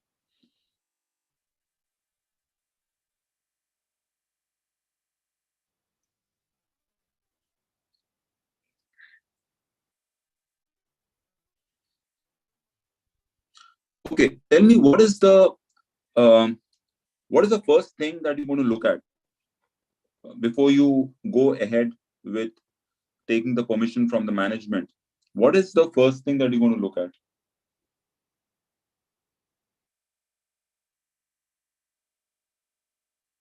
What is the first thing that you're going to look at? And since you are studying at an IIM, you need to take permission for that, right? All right. So the first thing that we're going to look at is the idea. So like they say, the idea is the inception. So your idea has to be superb. The idea has to be niche, different, and it has to be something that is able to get the eyeballs and get the people to participate in your event, right? So the idea is very, very important. Now, what could an idea be here possibly? Why would your event stand out? What is the differentiator? So you're going to look at these aspects.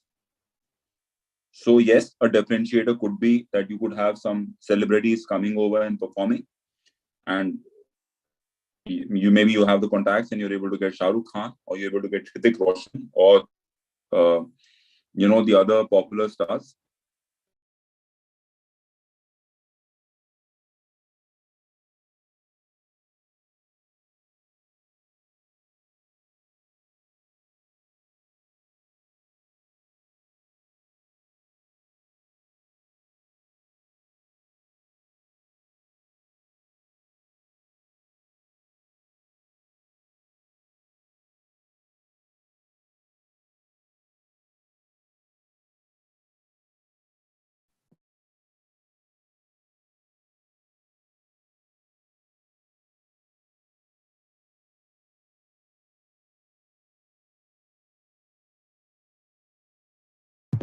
I think we lost. So just there is a technical issue. Just give me a moment, and I'll get him back on. Karan, if you could just take over and share the details of the demo class and by the time sir comes in. Yeah, sure, sir. Sure. Is it your screen which is there on the? Yeah, I'll stop. All right.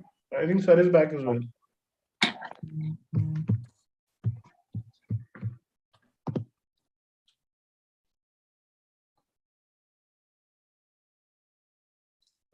Rahul, can I come in? Yes, sir. Please. Okay, I think I lost the connection. So the first thing that we're going to look at is an idea, get celebrities. The second could be the prize money. We could attract the people by giving heavy prize money, right? So the top teams might be interested in participating in events where, let's say the rock band competition, for instance, has a lot of prize money. Maybe the other college is offering 1 lakh and we're offering 2 lakhs. The second thing, the third thing that we're going to look at is their travel and stay. Are we going to sponsor all that? So it's very convenient for them to come over. Okay, location won't be a problem. All these factors, right? But, that simply means that our cost for the event is going to be really high. So let's say an event of that stature, which is going to be one of the top 4 or 5 events in the country, would mean a spend of close to 55 to 60 lakhs, which would mean that you need to get that kind of sponsorship. So there's a lot of legwork to be done. There's a lot of, a team building exercise that needs to be done, wherein you have to make a team and get people who are best at their job. So somebody is good with communication skills could probably look at the role of sponsorships. Somebody who's good with, people handling or, for that matter, logistics, operations. So you have a team of 7 to 8 people who are into it. That forms a core group. And then, probably you go to your director and take the permission. You give him the entire plan. So director would have this query that what if, one of the celebrities is coming and we don't even have the space to kind of look at the parking aspect. So how are we going to deal with that situation?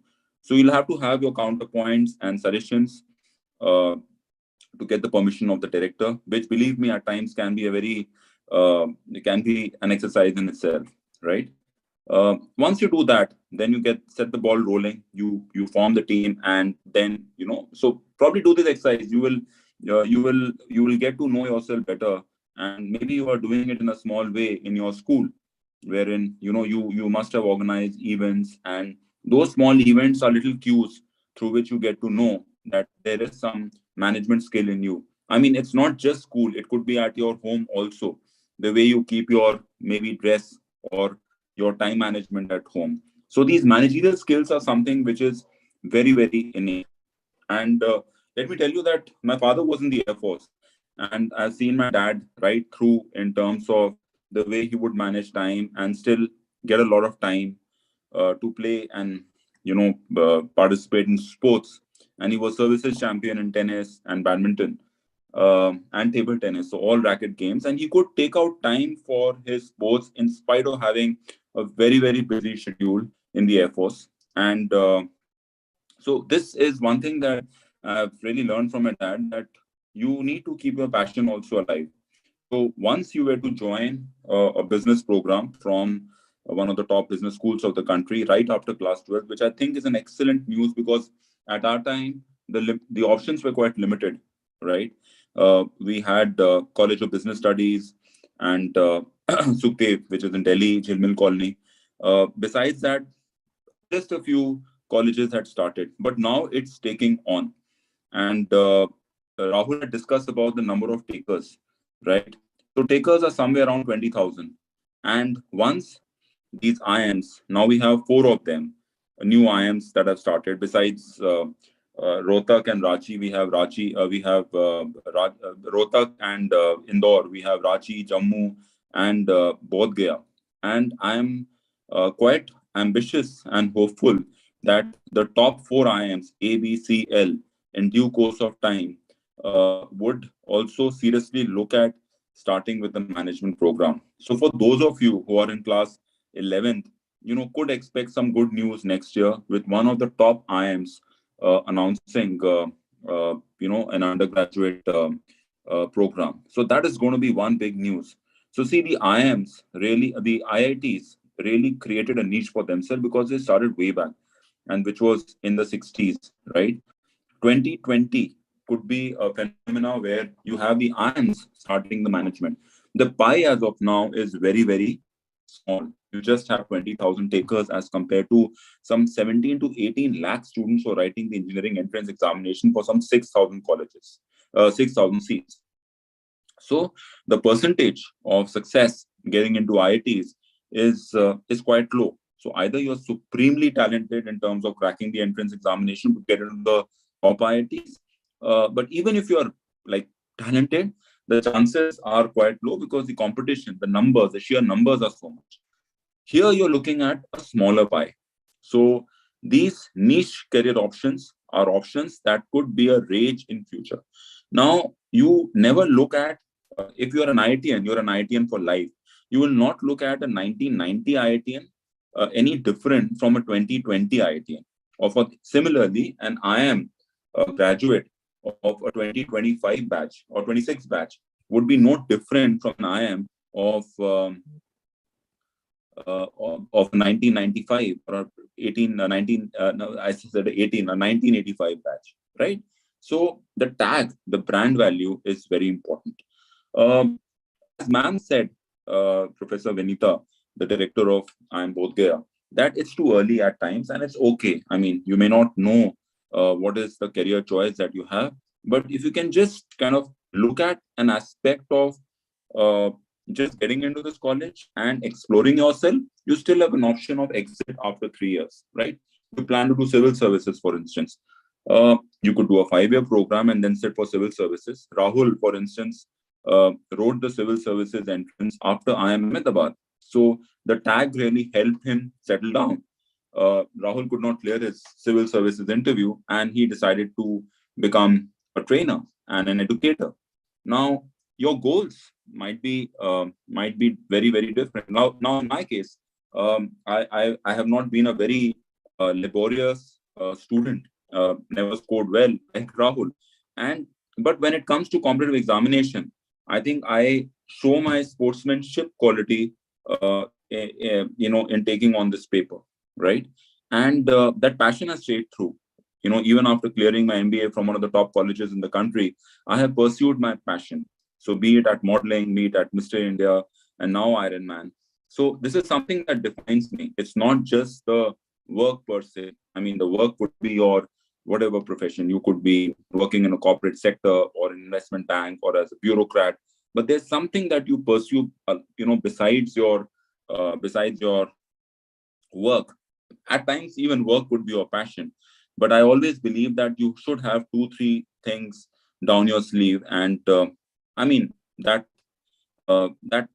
really gives you a kick in life. So at this stage of your life, when you're 17, 18, look at exploring life more. Look at traveling. Look at getting good learning. Look at working with some of the best managers across the country, some of the finest people in the country. Look at joining the corporate sector. So my 1-year stint with Joico, they are the manufacturers of Boomer, Pim Pom, Solano. So I was working as an area sales manager in Bihar, and that too Northern Bihar, which was a very difficult territory. And I really had to slog it out for a year. And that gave me a different perspective. That gave me a different idea about how to manage things, right? So exposure is very, very important. And plus, I learned from some of the finest people in the industry. So my big boss was formerly with Hindustan Lever Limited, and I really learned a lot from his innate business acumen, the way he would take decisions. And he was not from any great business school, but still his decision-making skills were so nice. And here, one thing you have to understand, that you're dealing in lots and lots of money, which is put on you. So they might be paying you some 24 lakhs a year, but what decisions you take would impact the wealth of the company in that particular sector. So let me just give you a ground example here. Now, for instance, in Johnson & Johnson, a place like Uttar Pradesh would be doing close to 4,000 crores of business just in one state of India, right? I'm just giving you a small ballpark figure. So your decision as the leader of that particular belt would impact the revenue of that country. So you have people, you have resources, and at a very young age, you are commanding that kind of respect, right? I've always believed, there are people who, even after management, take up armed forces, take up civil services, take up different career options, go for higher studies.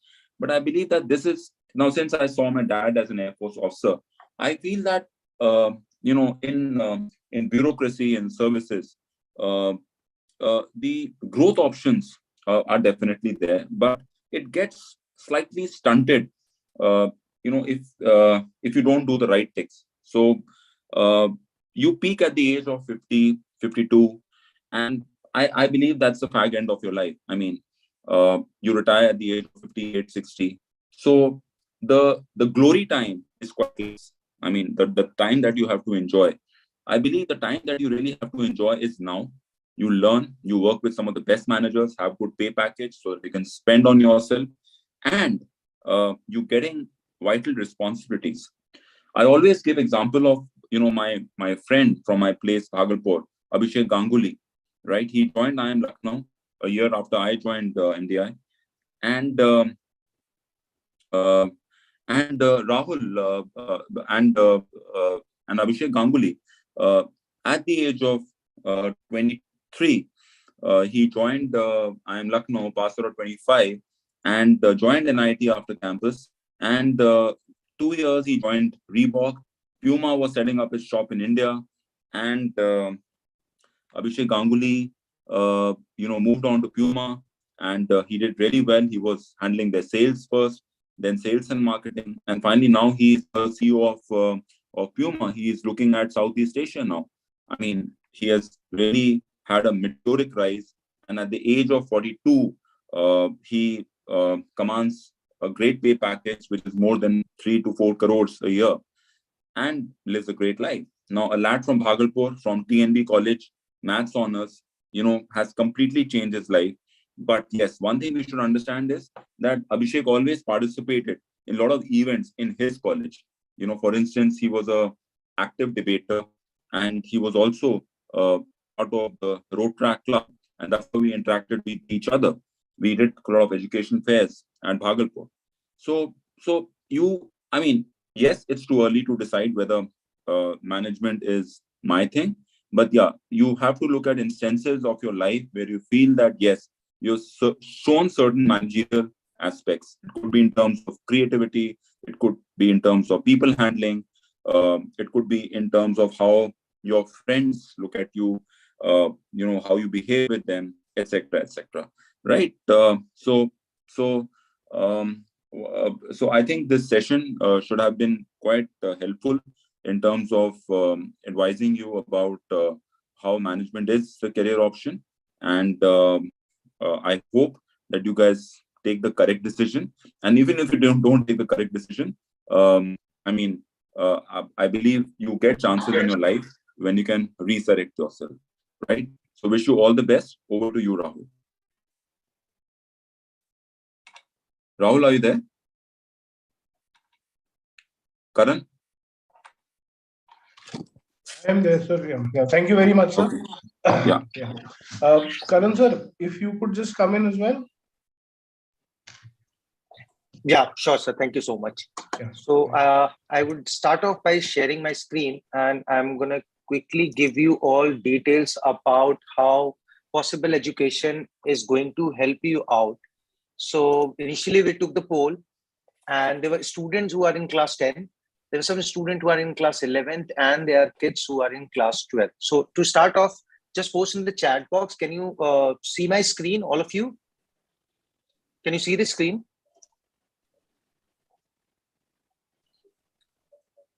All right, Anirudh, Ananya, Ojas, thank you so much. So for the student who are in class 12 currently, right, you were asking about how to balance the preparation since you have your board exam as well, and how to go about and write the IPM, DU, JAT, and other exams. OP Mishra, I'll come to class 11th course detail as well. So I'm starting off with a crash course. So this crash course is for the student who are in class 12th currently, and they are going to write their board exams. Since the date is out, the board exam is going to start by 26th of April. Batch is going to start from 25th of February, that's Friday, right? Classes would be Monday to Friday, 5 days a week. Timing for the class is 6 to 8 in the evening. Now, these classes would be done online, right?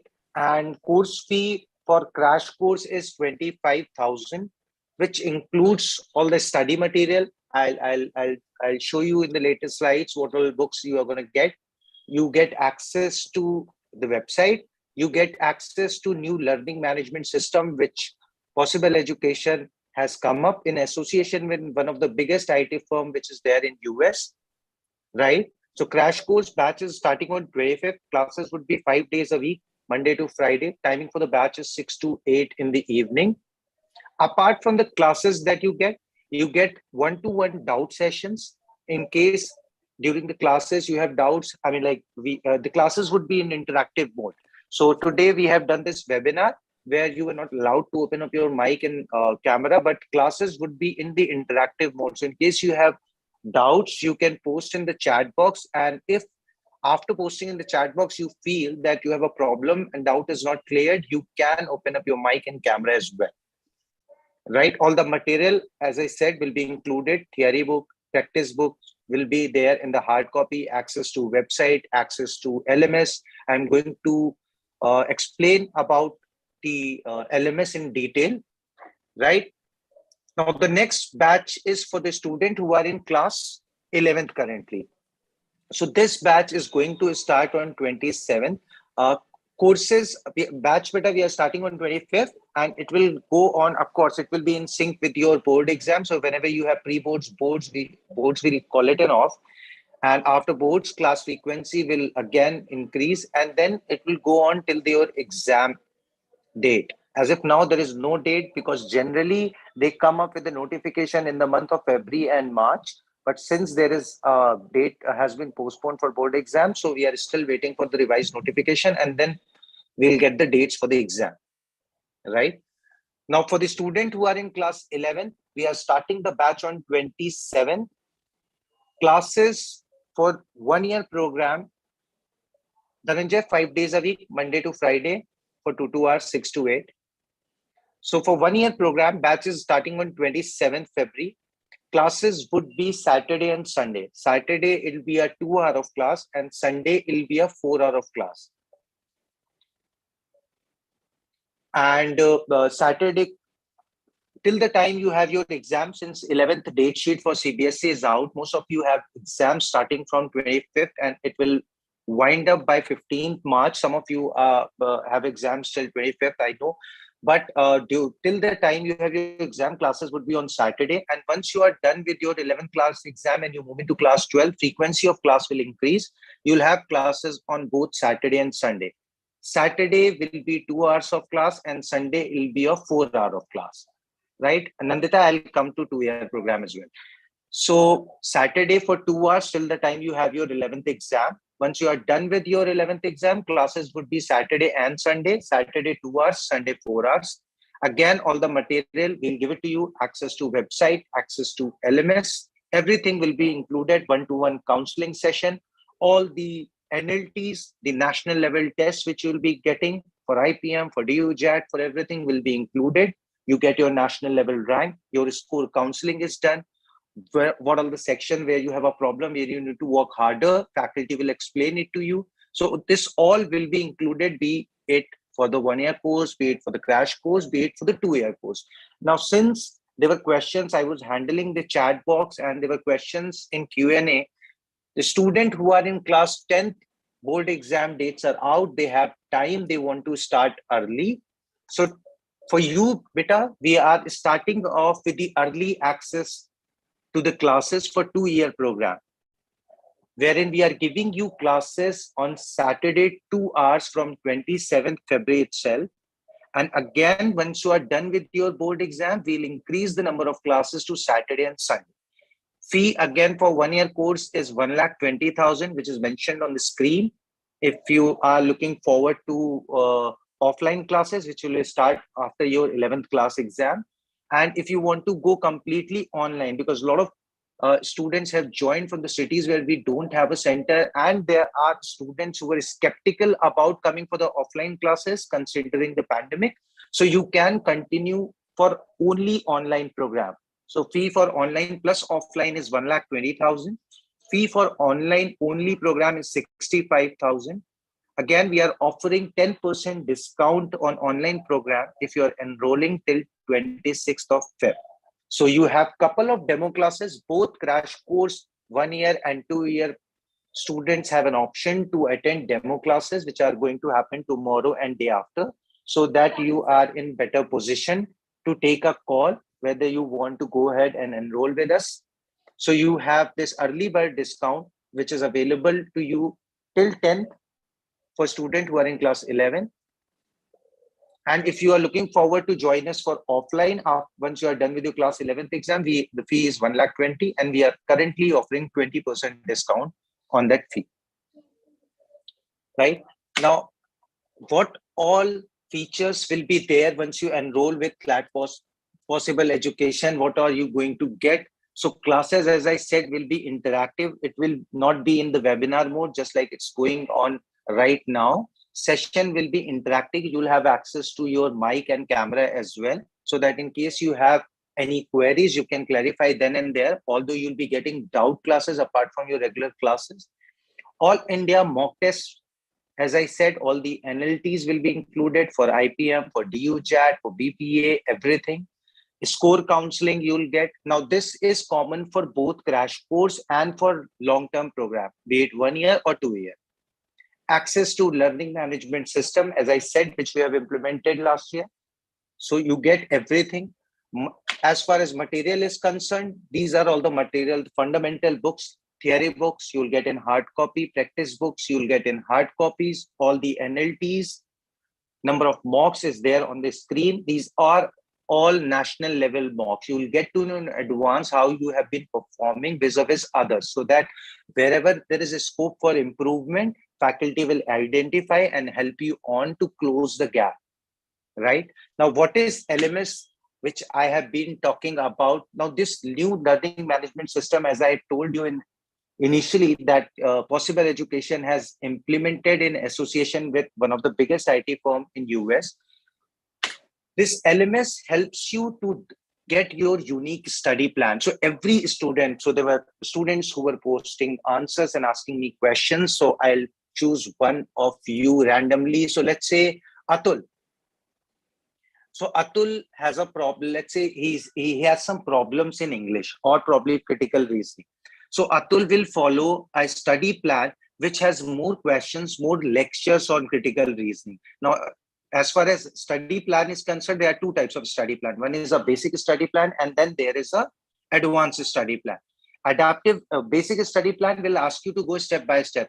Let's say if you started off with maths, it will ask you to do percentage, then permutation combination, then probability, then SICI. There is an adaptive study plan based on your performance in the test. As soon as you'll choose the adaptive study plan, it will take a diagnostic test. Based on your performance in test, whatever section which is a problem for you, it will give you additional lectures. It will give you additional practice sheets to work on, and then probably come back again. Now, all the topics which you'll have to cover over a period of time will be there in the recorded format in your learning management system. These recorded lectures are animated. You can take notes while attending the classes. You can rate confidence while attending the recorded lecture. Let's say if you have attended a percentage topic and you feel pretty confident about it, you will rate your confidence as high. And in case if you have slight problems in that, you rate it to medium, and likewise. Right. So, and depending on your ratings, faculty will help you design your unique study plan. And this study plan will not be something very generic. It will be customized as per your needs. Atul, yes, you can do that. Nandita, let's say, has a problem in maths. So she'll have more access to sheets for maths and practice questions of maths. Similarly, LMS will give you access to Game Center, wherein you play a lot of games. Games as in vocabulary games, if you need to work on your vocabulary, the quiz, maths quizzes, in case if you want to improve on your shortcut tricks, like there was a question which Rahul sir has shown you during his slide. He has not used any formula, just gone through the question which was there and answered in front of you. So all the shortcut tricks which we'll told to you, you can use that tricks while playing these games, and whatever is your score, which will be there in your dashboard, so that you can see who has been performing very well, how far you are, what more you need to do in to compete with others. So everything will be there. You'll have an access to discussion forum. Discussion forum will be your personal chat box for your batch, in case if you are enrolled at a particular center and you want to discuss questions among your batch group, you'll post the question in your batch group and it will be answered by your batch. You want to make it a public question, you post in a public forum, and irrespective of which city and center you're from, you will see the question and you can answer that. So course for 10 class student, as I said, early access we are giving from 27, right? I'll share the contact details of the cities, whichever city you're from. You can call us, book your one-on-one counseling. That'll come in the later slides. I'll take not more than 5 to 7 minutes to wind up, right? Then this LMS is available on both Android and iOS. Dhananjay, no, we don't have a Vadodara center. You'll have to onboard for the online thing. So as soon as you enroll, after a week you get your access to LMS through which you'll activate this app on your mobile. So all the classes you can attend on the mobile, all the practice you can do on the mobile, and it'll be in real-time basis. Whatever progress you will make will be saved on your dashboard. As far as faculties are concerned, Dr. Surbhi, she has already interacted with you. She has been training students for the past 15 years. She has mentored more than 2 lakh students. She is an alumni of Hindu College. She takes your English and critical reasoning classes. Then there is Satyam sir, who's an MDI Gurgoan graduate. He again interacted with you. He takes DI classes. 𝗳𝗁𝗀 sir, as he introduced himself, he is an IIM Ahmedabad alumni. He takes Quant and DI section. Then Shruti ma'am, she takes English and CR classes. Tarun sir, perfect SAT score getter, CAT DI 100 percentile. He takes your DI classes. And 𝗳𝗁𝗀 sir, who will help you out with GA, the general awareness part. So these are the faculty members who will be taking your classes. Demo class link you have already got. It was there in the chat box. These are the timing. Demo class is happening tomorrow. There are 2 demo classes we are giving you, one for English, one for math. Timing for the class is 6 to 7. After attending couple of demo classes, last day 27th, we'll share our diagnostic test link with you all, so that you can take the test after the class, and based on your performance in the class, we'll be in the better position to help you out in the one-on-one counseling, which you are asking for. One-on-one counseling link will be shared during the demo classes. You'll get the link during the demo class. Then you'll take the test, and based on your performance in test, we'll be more than happy and we'll be more confident about what to advise you, how to go about the program, where you need to work hard as far as your course is concerned. Right? Now, please take a screenshot of all the 3 slides, the demo class, so that you have the date, time, and link. The second slide, so that you have the timing. Now, the diagnostic test is happening on 22nd, right? After your demo class. So 6 to 7 will be the class, and 7 to 7:45 will be your diagnostic test. Now, last slide, it's very important. Please take a screenshot of this slide. These are all the centers that Possible Education has, where we are offering all these products. So based on whichever city you're from, you can call us. You can book your counseling one-on-one if you are not able to do it online. If you want to visit our center, you can call us, book your session, and you can visit our centers.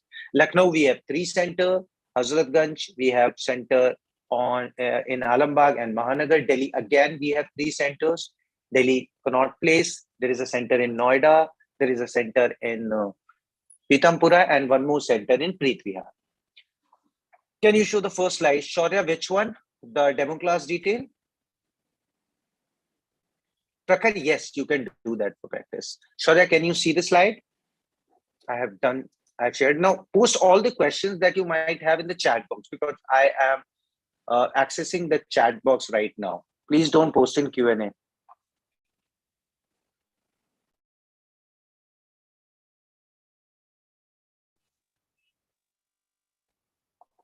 Anandita, yes, all centers offer IPM. Recording of this session will be available on Possible Education YouTube channel. So IPM ke liye, there are some differences, like Rohtak and in Indore and Rohtak, they have certain, I mean, like Rohtak have 100 questions. The Indore has 100 questions. Rohtak will have 120 questions. So there's some difference which will be told to you better. And then both Gaya will take and Jammu will take your GPMAT score, which is for 2.5 hours. So there are some differences which will be covered, but mostly course remains the same. Your quant, your verbal reasoning, and reading comprehension and critical reasoning. This is what is being asked.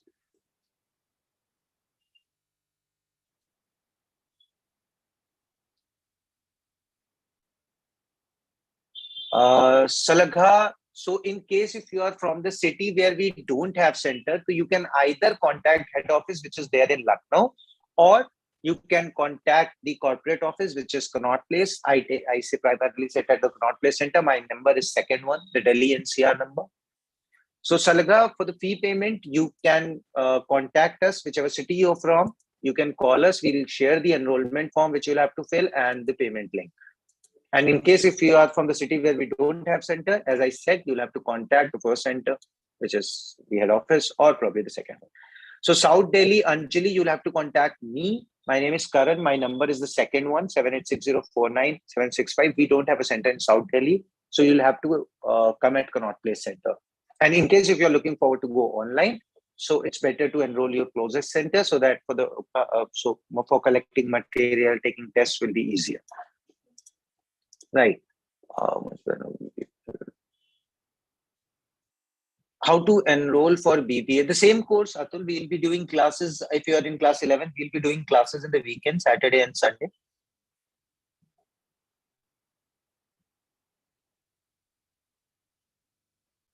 Yes, Isha, there will be some problem because maths is asked till class 10. There are certain topics of 11, 12, which also will be covered. So you'll have to work on your maths. So it includes your IPM, your DUJAT, your BBA. Deval. Timetable for what, beta? Crash course ka classes are 5 days a week, Monday to Friday, 6 to 8. If you are looking forward for long-term program, classes are Saturday and Sunday. You're welcome, Shaurya. Any other question, guys? Please post in chat box.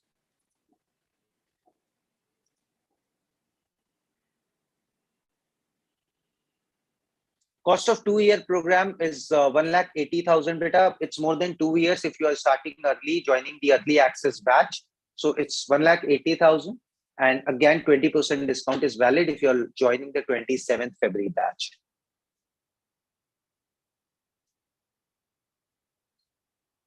But test is, no, test is online beta. Test is not offline. Diagnostic test is online. Atul, then I would suggest there is a very personalized query which you have. So I would suggest you call whichever city you're from, you have the number, please call, book a one-on-one counseling session. Dhananjay, then to probably you can join a different batch because the first batch we are starting as an evening classes 6 to 8. Yes, it's a computer-based test, Deval. Yes, Deepak, I hope you got your answer. I have told you the fee.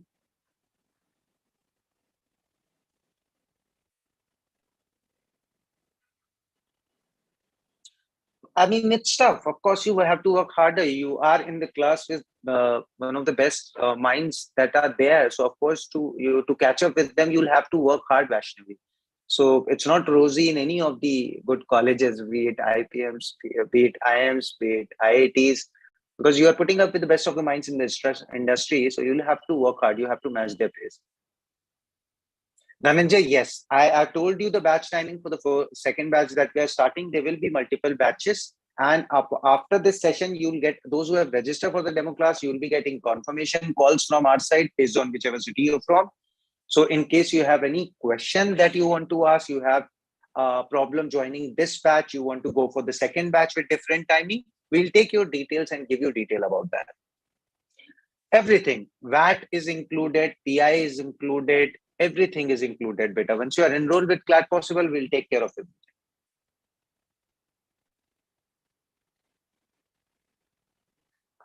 So all those who don't have any question, they want to leave, can leave. Those